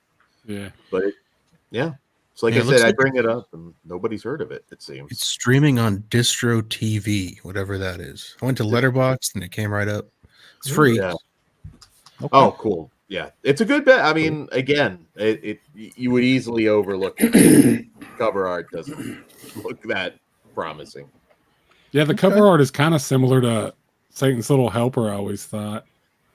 A little bit, but it looks like one of those ITN, like UK based horror movies where more often than not it's not so great. But yeah. Oh, you're lucky, Orban. But you know what? Screw cover art. I bought that damn Kill Her Goats because of the cover art. Oh my god, that movie is a piece of crap. I don't understand it, and that's got merch. So Yeah. Wow. Oi, Chris Master, what do you got for us this time around? So I know it's a mainstream pick, just because the marketing's everywhere for it. Everybody likes to buy all the stuff for it, but nobody talks about the actual movie so much as the one character, Trick or Treat. I really enjoy all the vignette little stories and how they link together, and it does a great job of kind of like uniting how Halloween is for different people at different times of their life. From like the kids to the adults to like the college age kids and so forth. I feel like it does a great job of doing that. But everybody remembers like, oh, hey, Sam, that's a great little marketing thing, which is a great little creature, bar none. But I really like just the feeling overall of kind of Halloween through your own personal ages of your life. Mm-hmm. Yeah.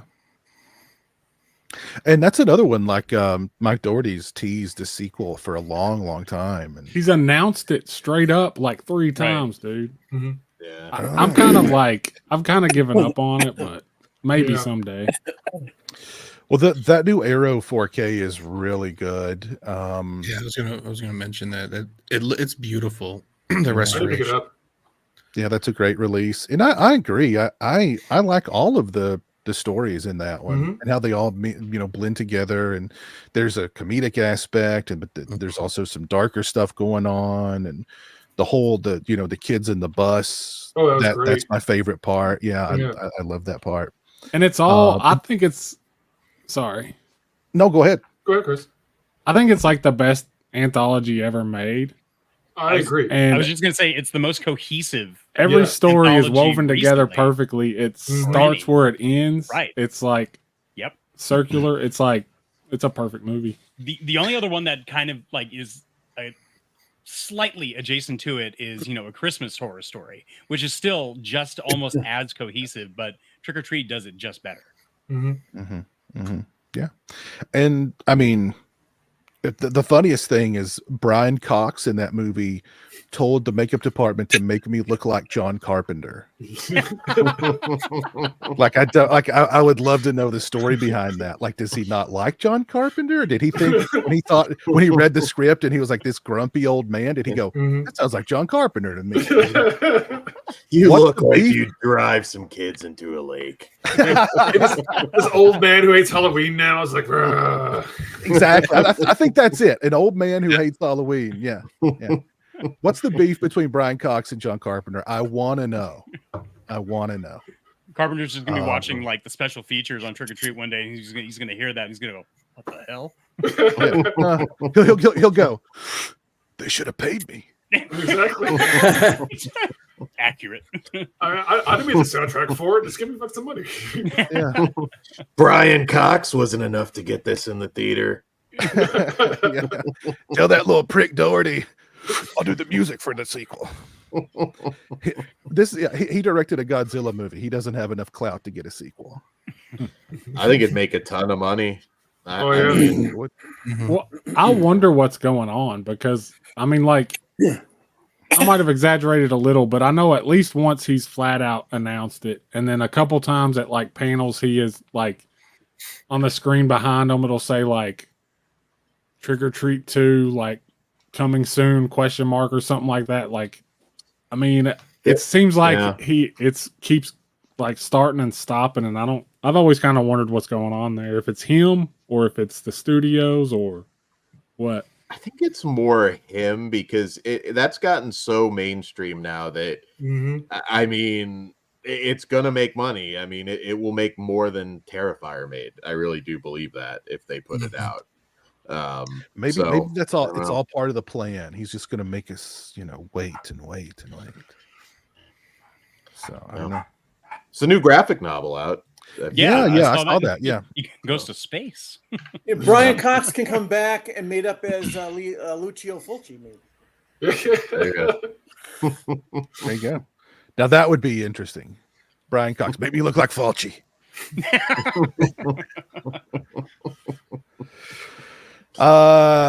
That could be the issue. I don't know. Dark Hawk. He just produced it. I don't know if that would be the issue, Mark. That director whose name we shall not mention. Anyway. He had combs attached. It fell apart. Combs cursed it. Yep. Oh gosh, let's see who's next here.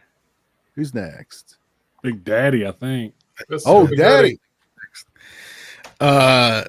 So hopping on the indicator train that Nico was on, I'm thinking Night of the Demon, aka Curse of the Demon. Perfect. I love this movie. It's slow burn, supernatural, not quite a ghost story, but supernatural. So good. It's from like the 50s, I think 54, I want to say 57. UK cut I think was Night of the Demon, and then the US cut I think was Curse of the Demon. And it'll put you in the mood for sure. Just on a dark night, throw that on. And I want to do a honorable mention and say also Whisper and I'll Come to You from the BBC Christmas Ghost Stories. It's kind of in the similar vein of that, and that's like one of my favorite short. Well, it's 45 minutes, but shortish films. So either way, can't go wrong with those. Yeah. Okay. Yeah. Most of mine are actually like pre 1970s too, so don't feel too bad. I don't feel so alone now. Thank you. and some more love for Indicator. There we go. Yeah. Cool. All right, Feels. What do you got for us next? So from someone who I used to work in like haunted attractions locally here in my town, and found footage is kind of hit or miss in a lot of aspects.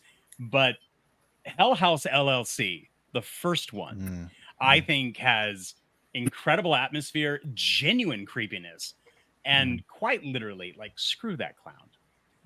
Screw that clown. It's just enough to give you literally the heebie-jeebies for things that quite literally go bump in the night. And I think it's a good little flick. I think it leaves you wanting more. We got more. Where we were disappointed by more, but we can go back to one. Yeah. I mean it's such a good movie. Yeah. It's so good, so And creepy. I just got the 4-pack from Umbrella, which it's looking really nice. I actually need to post that, but yeah, it looks really nice. Yeah. I like all those movies. I know 2 and 3 don't get much praise, but I like 2 and 3 too. I like 2 better than 3 actually. 2 is better, but it's just a slow. And then the last one they did, what was the last Origins? It was Origins, whatever. Yeah, I liked that one too. I just watched it, and it's probably like, I mean, it's easily my second favorite. I don't like 2 or 3, but I don't know. I don't know if it made sense to me with the story. You know what I'm saying? The origin? Yeah. The origin was weird with how they tried to tie in everything with why the clown is there, why the other clown is there. I don't know. The only scene that genuinely like kind of got me was when they're looking down the hall and it leads into the main den and like the little head just pops out and they go back in. I like that scene a lot in the origins, and the clown stuff is good, like visually. That clown visually is like perfect. Yeah. Yeah. And they're doing more. That dude's doing more. So they are. Yeah. But yeah, the first one is just so good. If you have it's available everywhere. So there's no reason for you to not see it. It's on every streaming platform. Yeah, it's everywhere. So such a great movie. A Skeleton. What do you got for us this round, Skeleton? Does it involve a skeleton? I don't have anything that involves a skeleton, unfortunately. Okay. I can try to think of one before the show ends. Okay. I guess next I'll go with Dead Before Dawn. This is another Most of my stuff is like 2000s direct-to-video tonight. Oh, the one with Christopher Okay. Lloyd. Yeah, Christopher Lloyd Yes. tying it back to Over the Garden Wall. Has a I don't- 3D version, I believe, too. It's I rated think, R. maybe. It's not sleazy or particularly gory. It's just like a comedy. It's fun. These kids, it's like a pseudo Evil Dead knockoff. These kids break like an urn, and they have like the night to fix the problem, and they like call the monsters Zemans because they're like zombie demons. It's just fun. It's like a definitely not perfect, but it's like just a fun, low budget, like direct to video, like Evil Dead kind of movie. All right. I dig it. Cool. Oh, Orman's got a quote here from Brian Cox. I am a fan of John Carpenter. I like John, and I met the guy, and I really liked him. He's a really interesting guy. It doesn't. That sounded scripted. Carpenter had a gun on him. Like he's reading it. I'm a fan of John Carpenter. Exactly. Yeah. He's a great guy. Off camera is like a gun like towards him kind of shit. No, there's a PR guy with like cue cards over there. Yeah. I like John Carpenter. I am a fan of his work. He is interesting. Next question. Get in there, Brian Cox, or you're going to do another Born Supremacy. I think we can read between the lines and like, yeah, I met the guy. He's a prick. And, but would you say he's really interesting? That to me is not like a compliment. He's an interesting guy. Cut out. He paid for dinner. I like the guy. Yeah. Wow. Interesting. Very good pick there, Chris. Or I'm sorry, a skeleton. All right, Nico, what do you got for us this round? How far back are we going? Okay, well, we're going back to 1927. Good one. With I could be wrong about this, but arguably the first true comedy horror film ever made. A lot of people are like afraid of silent movies, but what they don't understand is when movies were silent, you had to do a lot more stuff with the camera to keep things interesting, and colors and tints and everything. This movie has all of that. It's basically a bunch of people go to a house in the middle of nowhere for the reading of a will. At the same time, there's an escaped lunatic from the asylum. People start getting bumped off in the house. All kinds of crazy crap happens. But this one really moves. It's very entertaining. It's not creaky at all. And so there. So I'm going to stand on that. And anyone wants to take shots in the comments, you go ahead. Ahead. Great pick. Great release too. Yeah. That's a good pick, and that's a very good new Arrow release too. So yeah, very nice.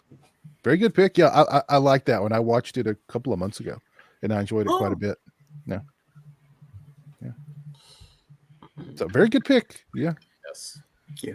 So like for this go around, let's throw out like let's each throw out like a couple each.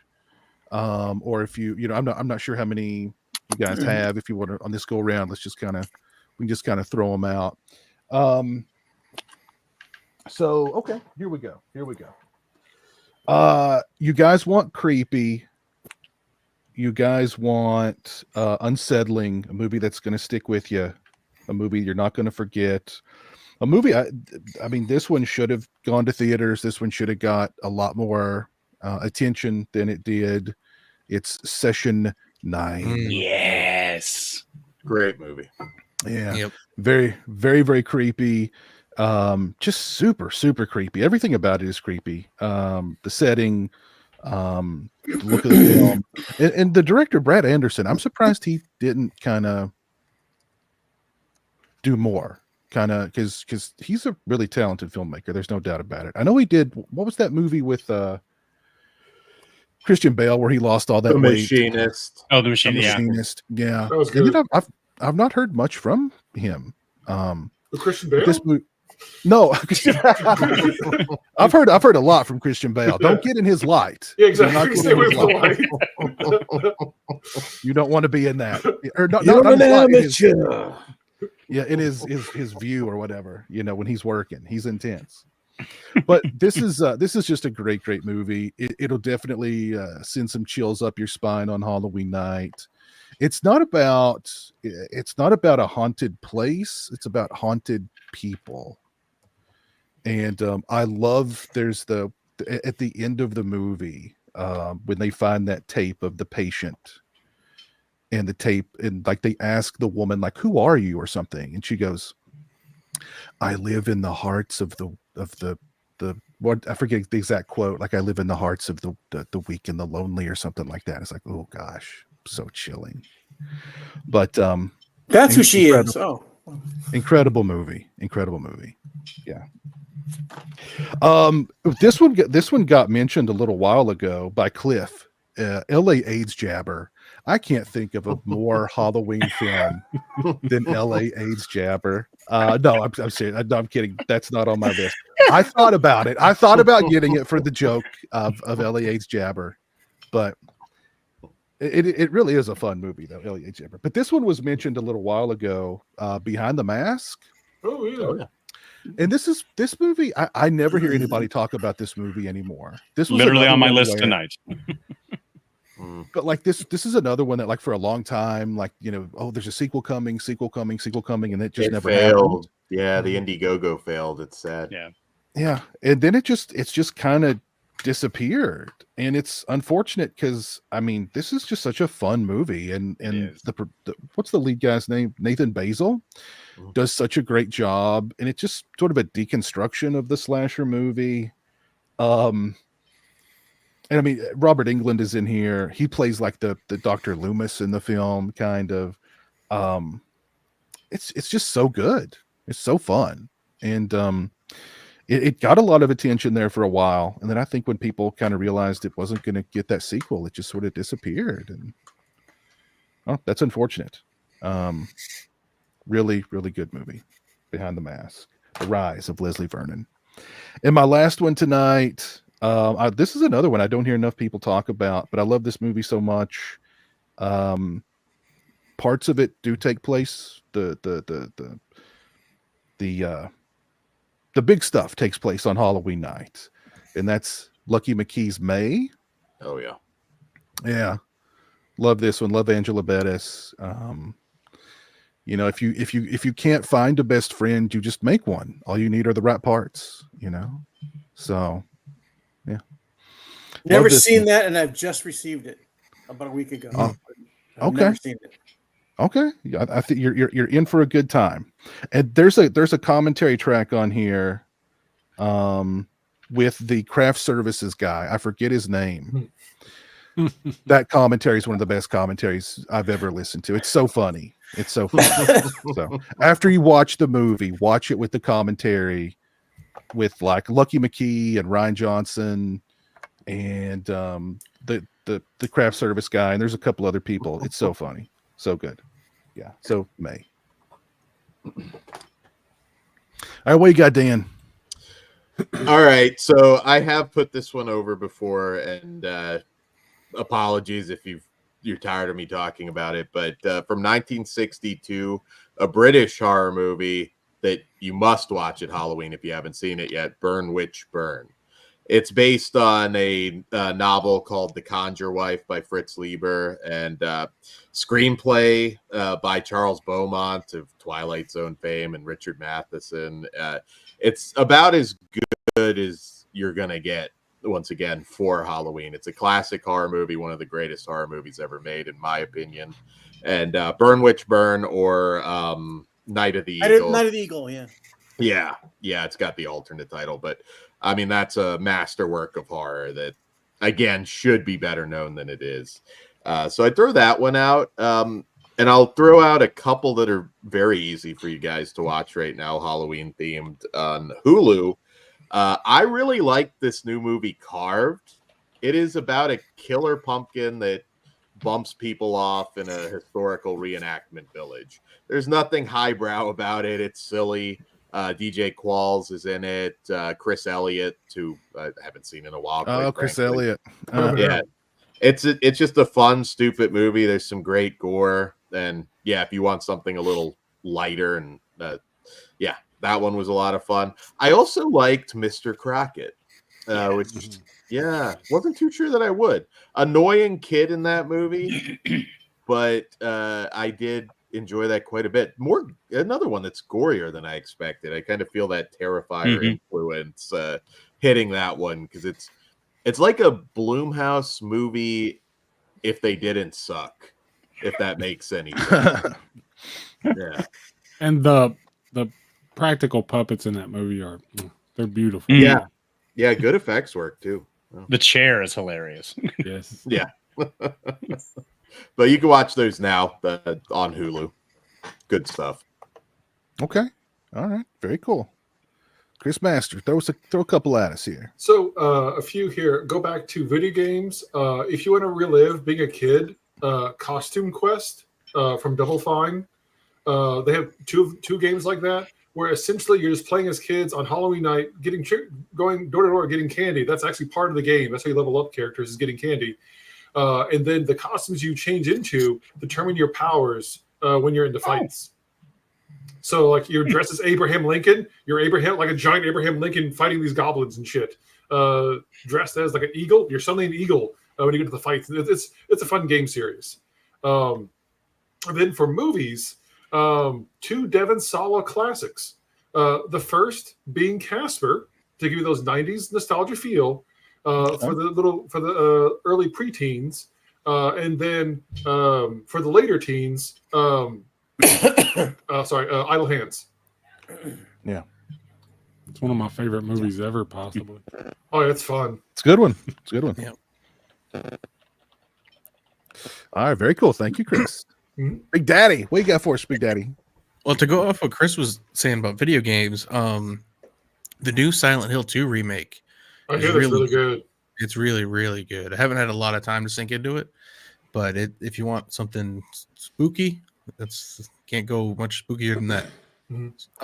But as far as movies go, I'm finding that I seem to mostly just like foreboding slow burns on Halloween.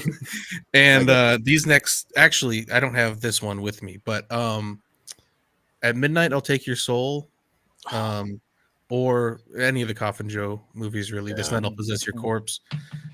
I mean, that's got foreboding all over it. So I would highly recommend those. And I think it was Arrow put out that box set. That was a great set. Yeah. So other than that, I have Devil Rides Out. Yes. Hammer horror film. One of the best. Lee, one of the best Hammer films. Again, slow burn, satanic, ritual, abuse. Great movie. And the last one I got is probably one of my favorite movies that I never knew was going to be one of my favorite movies. Messiah of Evil.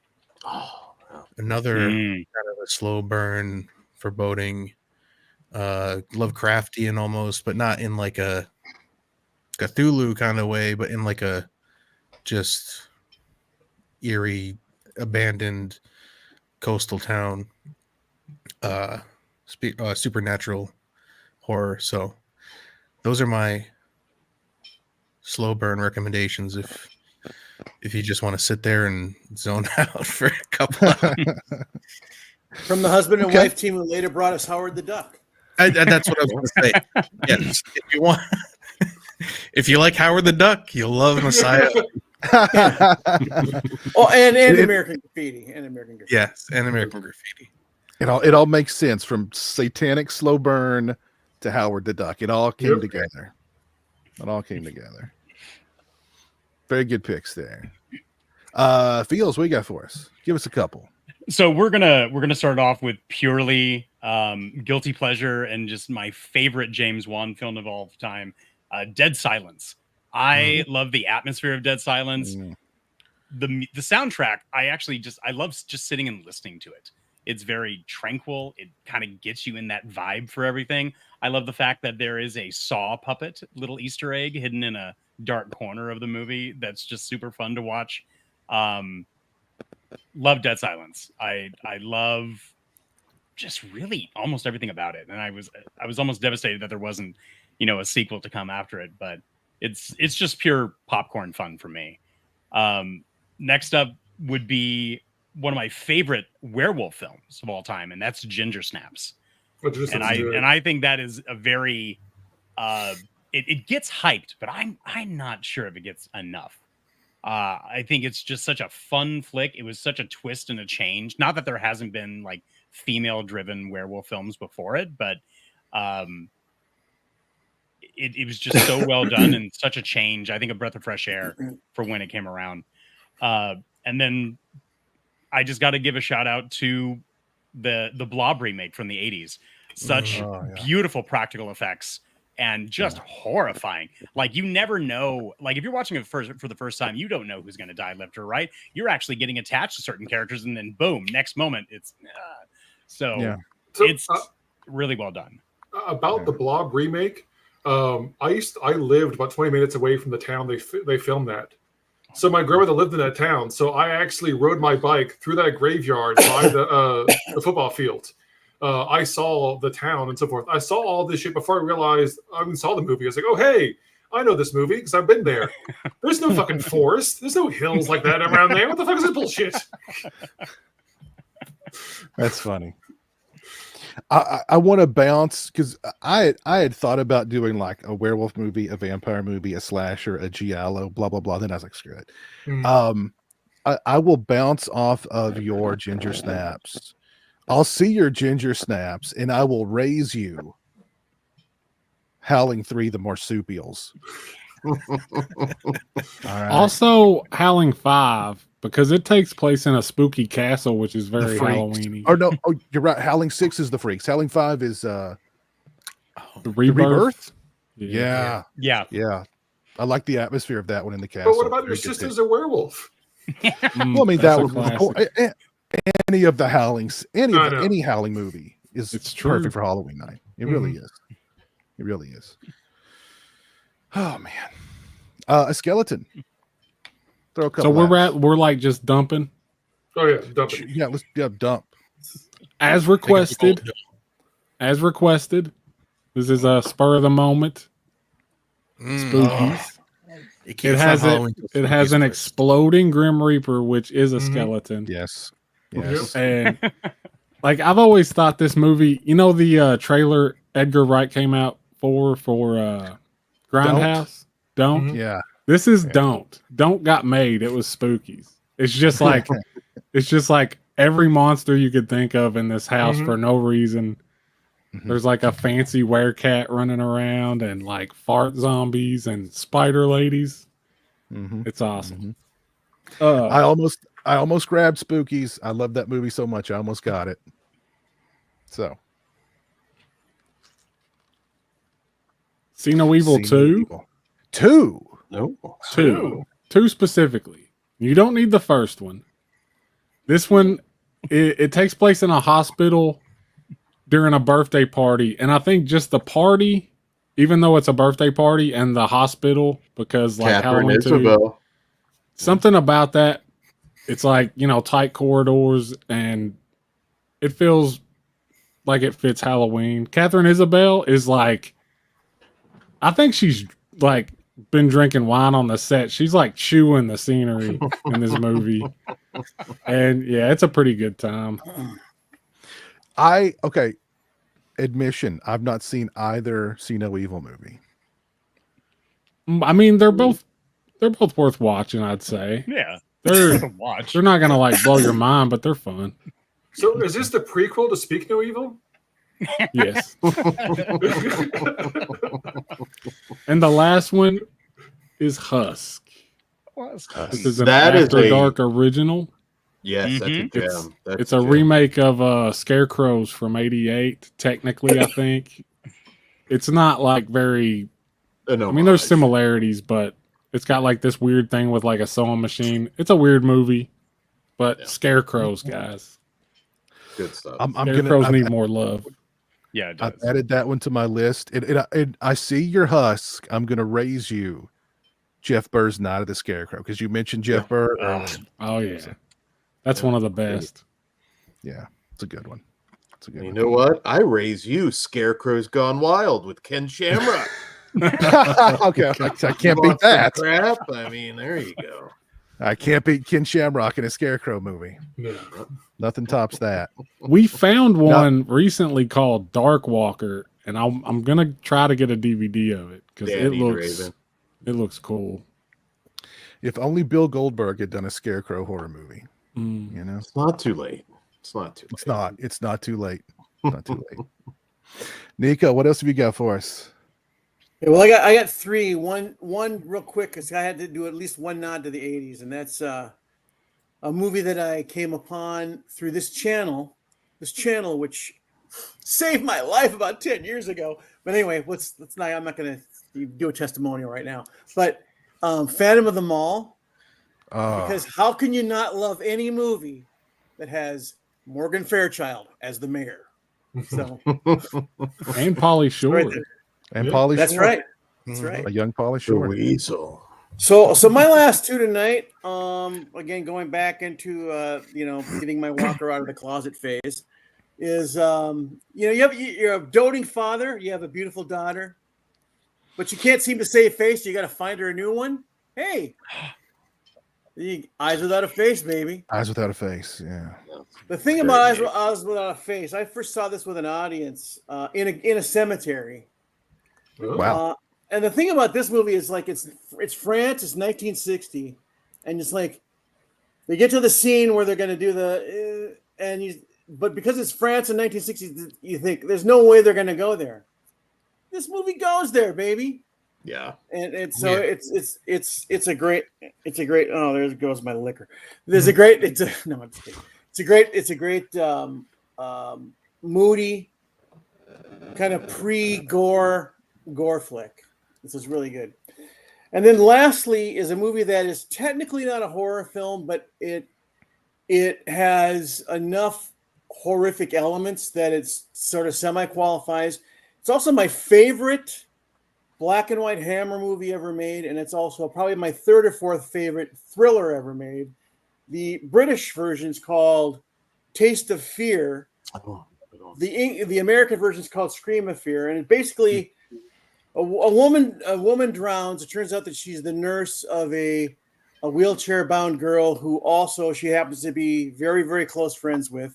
That girl can't deal with it, so she goes back to live with her estranged father and her stepmother, but her father never shows up except for his body keeps popping up all over the place, in the pool, in the guest house, everywhere.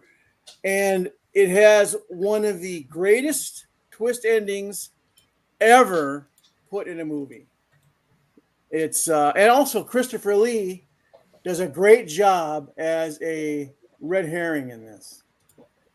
Taste of Fear, Susan Strasberg, written by the great Jimmy Sangster. Highly recommended. Thank me later. Okay. Yeah. That's an early Hammer film too, I think. Like 1961. 1961. Okay. It's on Tubi under Scream of Fear.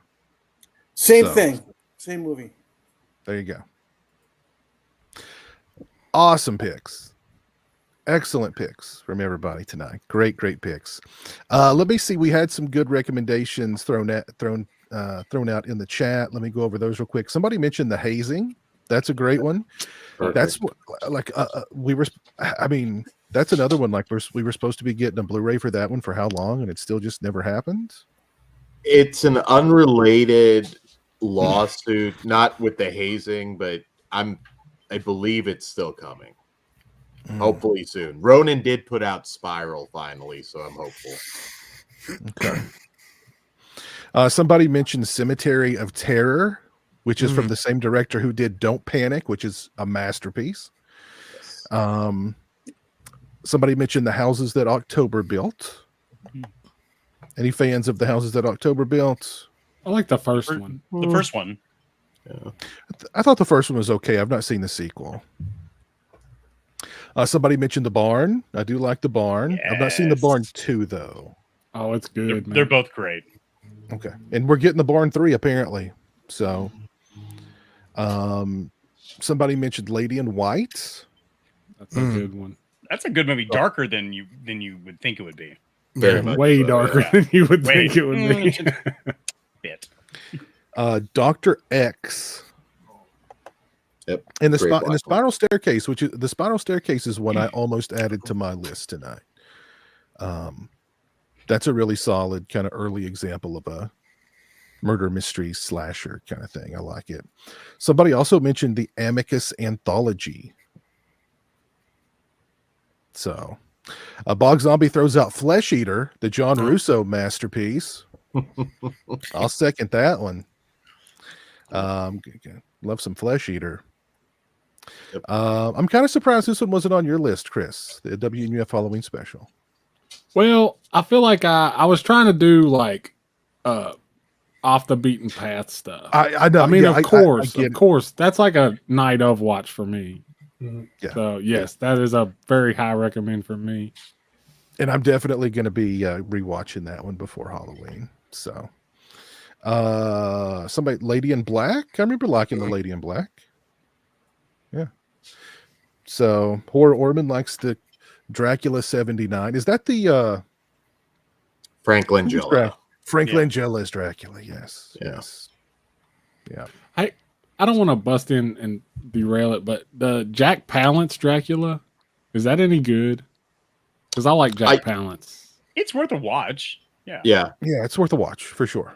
It's Jack Palance's Dracula. Of course, it's worth watching. Of course it's worth Yeah. He plays it a little different, but I like that movie.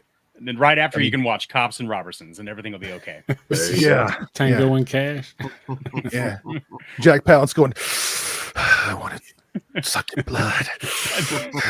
You know. Well, he kills the little boy in Cops and Robertson who is dressing up like Dracula. So it's that little joke in there for him. Jay Dobbsy says the sequel to WNUF is even better. I wouldn't Haven't say seen it. that. It is good though. I wouldn't say it's better personally. Okay. All right. That's a lot of Halloween, a lot of picks, a lot of good solid picks that we all threw out there tonight. I hope somebody was keeping count, or I hope somebody was making a list. I'm checking it twice. Because there's enough movies on that list. You start tonight, take you right through Halloween night, and every one of them's a banger. I would save LA AIDS Jabber for Halloween night though.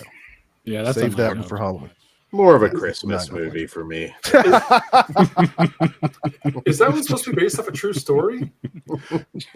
Yes. Oh, so Yes, it is. So I know that story. It actually Well, happened. I think it's based on true events. It's not based. I think it's loosely based on some true Well, events. that's it. Like most based on true story ones, kind of stuff like that. So if it's about somebody getting infected with AIDS, I actually know that story. It happened in my hometown, in Louisiana. It was a doctor who broke up with a woman. He was pissed off at her, and he gave her AIDS through giving her her immunization or something like that. Because I knew her son. I was in class with him. Oh wow, cold blooded, man. Oh yeah, You got to be really mad at somebody to do that. Like, wow. That or Cartman. Eh. Yeah. Oh, Jesus. Stop it, Cartman. I'm Cartman, HIV positive. Cartman is an evil genius. That's for sure. Oh my Lord. Yeah, that's Justin, Carnival of Souls. That's a great one for Halloween. Great one. Yeah. Yeah. Wonderful. Anything else to add tonight, gentlemen?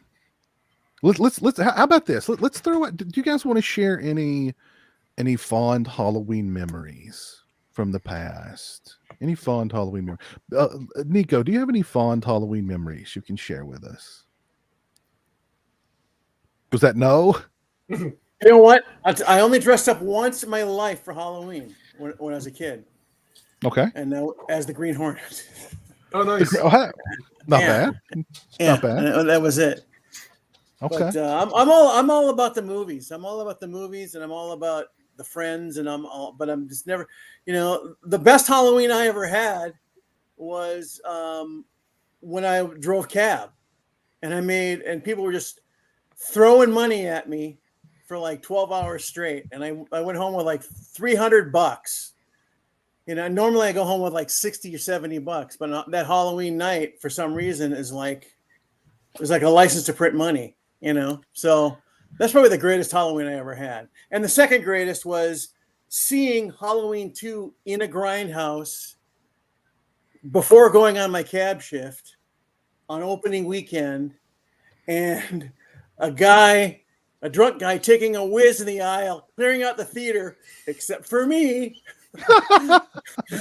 Because I wasn't going anywhere because I was so into the movie. So anyway, that's my second probably favorite.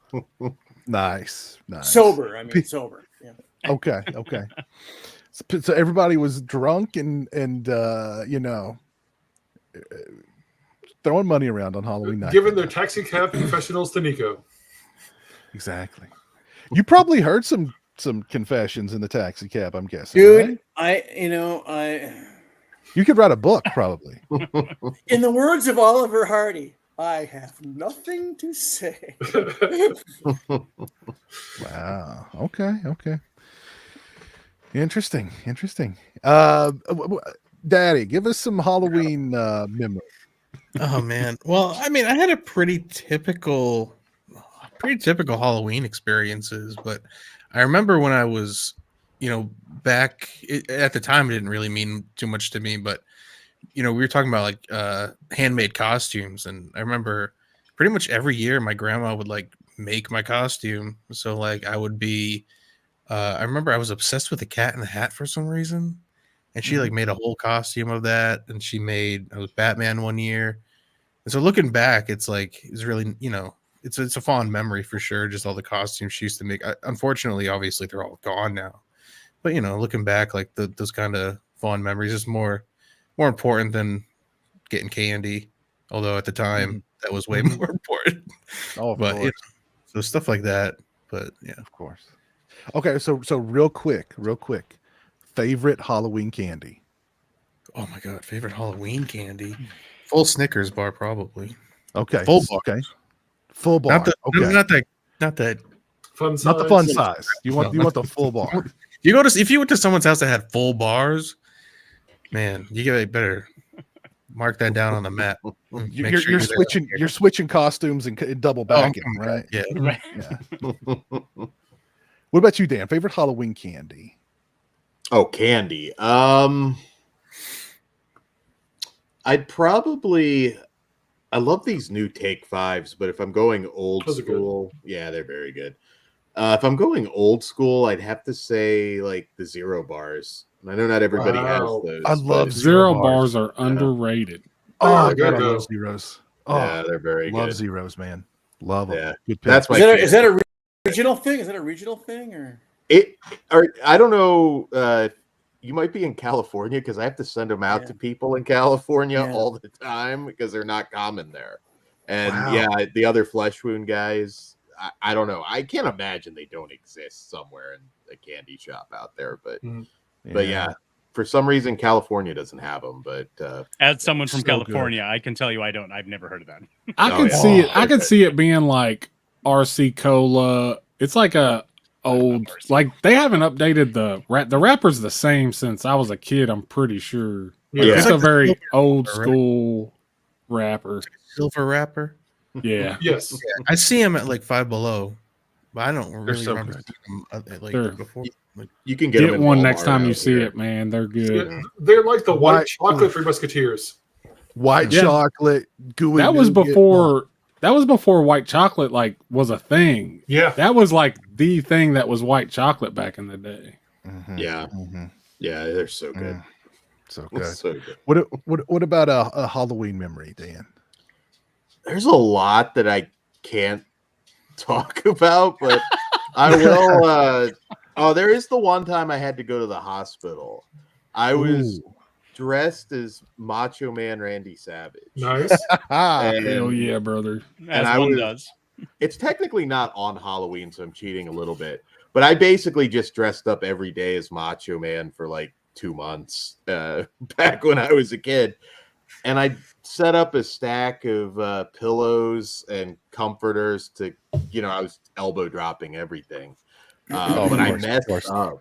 I broke my parents' railing, and I fell through a coffee table trying to do the flying elbow drop. Jeez. So I had to go to the hospital. I broke my ribs and I had a concussion.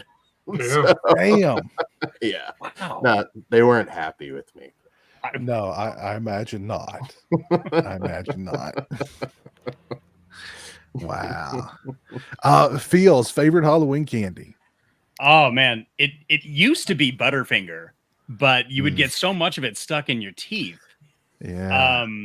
But I found a weird fascination and obsession with Payday because it was so good, so salty, and it was almost like a meal, honestly. Yeah. Like it was just a very satisfying little candy bar.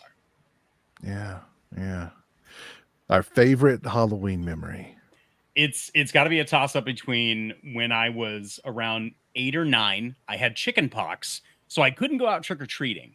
And so a group of kids, about 6 or 8 of them, came to the door, and I had the bag of candy. And I looked at all of them and I said, like, who here has had chicken pox? And like 3 raised their hand. And I was like, all right, only you guys get candy. So they came up and they got their candy. It's less, they couldn't get like infected. So they got their candy, and then I shut the door. And that was it. So it's wonder your house didn't get egged that night. I know. I know. The other was when I used to work haunts, and the guy who did our makeup used to do the same makeup for Grimm. So I have a personalized Bauerschwein mask where I was a butcher in a butcher shop butchering people. And the favorite moment comes from when I jumped out and I scared a little kid. And I mean, there's only a certain amount of joy in that. But it's when I got up, the dad punched me in the face. Oh, So, Wow. and he was like, "Get away from my kid." And I'm thinking to myself, like, why are you bringing your kid in here? I'd have pressed charge. I'd have sued. Well, by the time he walked away before I could even realize like what was happening. Because I think it was just a moment like you get hit and you're like, he just hit me. He just hit me. Not cool.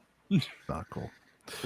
Thank you, Gavin, for the $1.99. Appreciate that, sir. Let me see if I can bring a little pop up here for you for that. Oh, here we go. Here's something funny.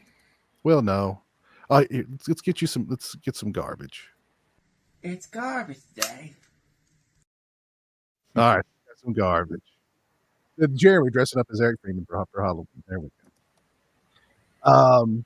Very cool. Like that. Hey, Jeremy. Not that you got beat up, but you know that. It just adds. It's a little cherry on top. Chris Master, favorite Halloween. So favorite Halloween candy would definitely be Reese's, of course. But I was the kid who ate all the candy, even the cheap like Mary Jane's and circus peanuts and shit. Like I ate, if it was sugar, I ate as a kid. I didn't care. But yeah, Reese's definitely my favorite. Yeah. I used to love circus peanuts, but I was a weirdo. Nobody else seemed to ever like those things. I agree. I liked them. Like the Mary Jane candies, the Smarties, the Tootsie Rolls, like the flavored Tootsie Roll ones. Peanut butter like, kisses. Yes. I love peanut butter kisses. Those are good. Oh yeah. I'm a fan of candy corn. Candy corn. I would eat that too. Like the Harvest mix with like little pumpkin versions of Little those. pumpkin. Yes. You think they taste better? They're the same, but they They're the somehow taste exact better. same. So this is a story that has to be shared. I don't think Dan wanted to share it publicly, but I'm going to share it for him. One night trick-or-treating, I came upon a house and saw a local priest having sex with a married neighbor lady my family knew. I think you've told that Right. story before. That is Wow. I may have. I guess he wasn't Catholic. That's like the inciting incident for a slasher movie. It is. It is, yeah. They had the windows open. I mean, like, yeah, just okay. So it was like a Scarlet Letter themed Halloween or something like that. She just jumped off him and like, oh man, then they turned the lights on. And I was like, I saw you. Poor I little My kind son, of you you owe me missed a it. lot of. How badly do you want me to keep quiet here? You better make with the full size bars.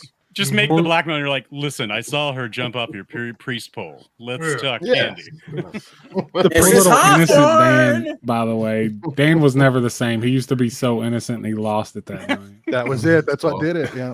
My origin story, my slasher origin story.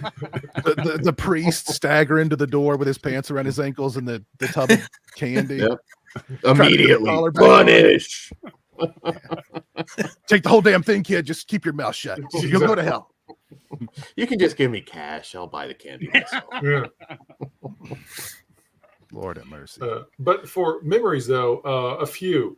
First, being the weird kid, I loved video games as a kid, so I wanted to be Vega from Street Fighter 2 as a kid, but I had no access to like costume making or things like that. So I just bought a Jason mask and a Freddy Krueger glove, and everybody was confused as fuck. I was like in 5th grade or something like that. And I was like, what the hell are you, kid? I was like, oh, okay, whatever. Shut up. Here's some candy. Another one, I had to stop trick-or-treating early. So like the next year after that was the last year I was able to trick-or-treat, because being a giant kid, everybody thought I was like too old trick-or-treating. So like I was like probably like 13, but I was like 6'4". So everybody's like, no candy for you. So like I would get like one piece of all my friends who were with me get like 15 pieces and shit like that. I was like, oh, That sucks, man. That sucks. it did. But nowadays I enjoy handing out candy. So I'll hand out candy to the kids, and I make alcohol for the adults. It's a recipe called Reanimator. It is equal parts matcha infused vodka, Midori melon liqueur, simple syrup, and lime juice. Wow. Okay. Actually sounds really good. Oh, it's really good. I'd be dragging my kid up to your house like 3 or 4 times that night. Oh, yeah. Jeez. Wow. So a skeleton. What's your favorite Halloween candy? Well, the honest and plain answer is Reese's probably. But I want to throw out Milky Way Midnight. Oh, those are good. The dark chocolate ones, yeah. They're so good. And they have them at if you have a pop shelf in your town, I found a full size Milky Way Midnight. Those? Damn. $1 a piece, baby. Hell yeah. So I'm probably gonna like go back and I bought a few. I'm gonna go back and stock up for like a year's supply, maybe. Take the box out of the. Yeah. Just pick up the whole like thing and be like, I'll take this. Yeah. Make them count. 1, 2, 3. That'd be funny. Okay, favorite Halloween memory. Well, I think my most prevalent one is like I had a perfect Halloween, and I can't track back like what year it was, but I just remember like I woke up, I watched TV all morning, and I watched like I was channel surfing. I watched a little bit of Night of the Living Dead, some Elvira, and Tales from the Dark Side. Nice. And that was like my whole like day, basically, I think. And I'm pretty sure I dressed as Dracula because I had like my 2 go-tos were I had a hockey mask and a meat cleaver, and then I had a Dracula cape and teeth. So those were like, I could always be one of those if I couldn't get another costume. But I went trick-or-treating. I came home. The first time I'd ever seen Halloween 3, which was the first time I'd ever seen any Halloween movie. It's why it's my favorite. I came home, I dumped the candy on the floor, I turned on the TV, and it was Halloween 3.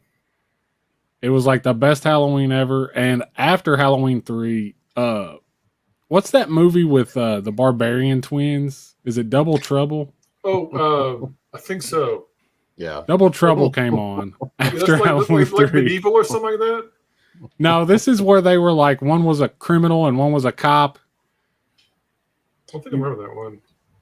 I don't know. I'm not familiar with that one. I think it's Double Trouble. I think it's called Double Trouble, but yeah, like that perfect Halloween was capped off by that movie, which is kind of funny, but That's awesome. Very cool. Very cool. Have I asked everybody? I think I did, didn't I? Yeah, I think I did. I think I asked everybody. Oh, goodness. Let me see what's going on out in the chat here. Oh, nerds. I love nerds. Nerds. Oh, Great candy. Nerds Great gummy candy. clusters. Exactly, the chewy It's like the candy version of deep fried food. It's like It is. Yes. It's like Nerds battered gummy. So you were right with Double Trouble, 1992, Peter Paul and David Paul. Cool. Right. Yeah, I just remember the there's a scene where like the evil one is like trying to impress this chick. So he like takes a piece of coal like that's next to the fireplace and acts like he compresses it into a diamond. But it's like his gimmick because he like steals diamonds and he like put it in the coal. I like remember that for some reason. If only they hadn't cut out the twins from Natural Born Killers. Oh, that scene is just perfection. Perfection. Oh gosh. Well, let's go ahead and let's wrap things up here. This has been a really fun show. I want to thank you all for hanging out with me tonight and sharing some Halloween picks and Halloween memories and favorite candies and all that fun stuff. This has been a really fun one. Let's go around the horn here. Dan, where can we find you on social media? You can find me on Flesh Wound Features, and we have content every day in Halloween. And it doesn't stop because on November 5th, nothing else going on that day, we're doing presidential horror. So if you're tired of all the politics, it'll just be boobs and dick and fart jokes. So there you go. We'll be live. It's the American way. That is. There you go. Truly is. Chris Master, where can we find you? Mainly on Twitter at Bonus Pretzel. I'm trying to get on the other ones here and there. I've just been too busy with work lately, but yeah, that's my main one right now. Okay, very cool. Very cool. When I saw your name at first pop up, I was like, is he trying to be Chris Masters? Yeah. Wanting to, like, no escape from the master lock. I know he's getting a master lock this year. That's his costume this year. Big Daddy, where can we find you? Oh, you can just open up your favorite web browser and go to mybigdaddy.com. Find me right there. But if you do that right now, if you want a trap, you want a safe for work option, you can find me at Dream Emulator on YouTube. I want you to sign out every podcast with "I wipe my own ass" from now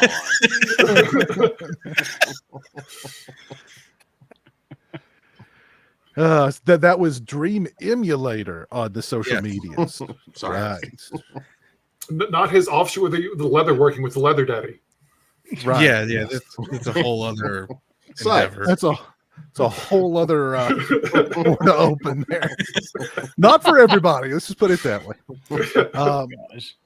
Real Feels, where can we find you, sir? Oh gosh, over on Instagram, just search for the Real Feels Podcast. On Twitter, we are Real Feels Pod, and any podcatcher out there. Normally, every other Wednesday, we bring you a different movie with a different genre to fill your ear holes. Okay, very cool. A Skeleton, where can we find you? Slasher Home Video on YouTube and retrocryptco.com. We're having a sale right now till the 31st.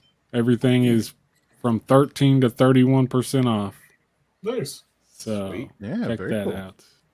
Let me get that link here, and I'll pop that link in the chat here real quick. For all your Boglin needs.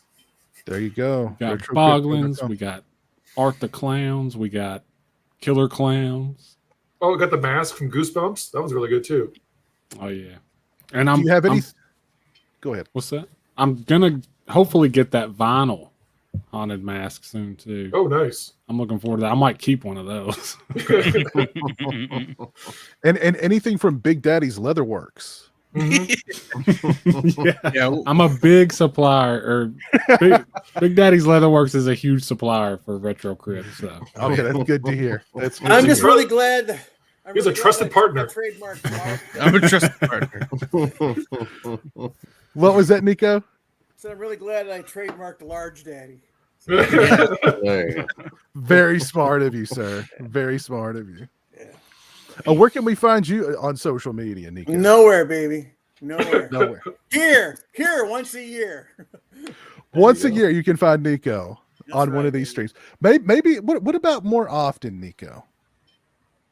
How about more often than once a year? Well, this was fun. This was really fun tonight. So, I mean, yeah, maybe, yeah, sure. Why not? Okay. I trust you, Piz. Come on. Okay, but you trust me. It's just you have issues with Big Daddy. Is that the issue? It's a conflict of interest. We don't want Big Daddy got beef. We don't need to go into that here. Big Daddy, big beef. Okay, but yeah.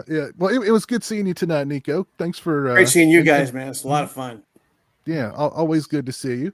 And Real Feels, it was good having you on for the first, hopefully the first of many thank you. appearances. I would gladly come back.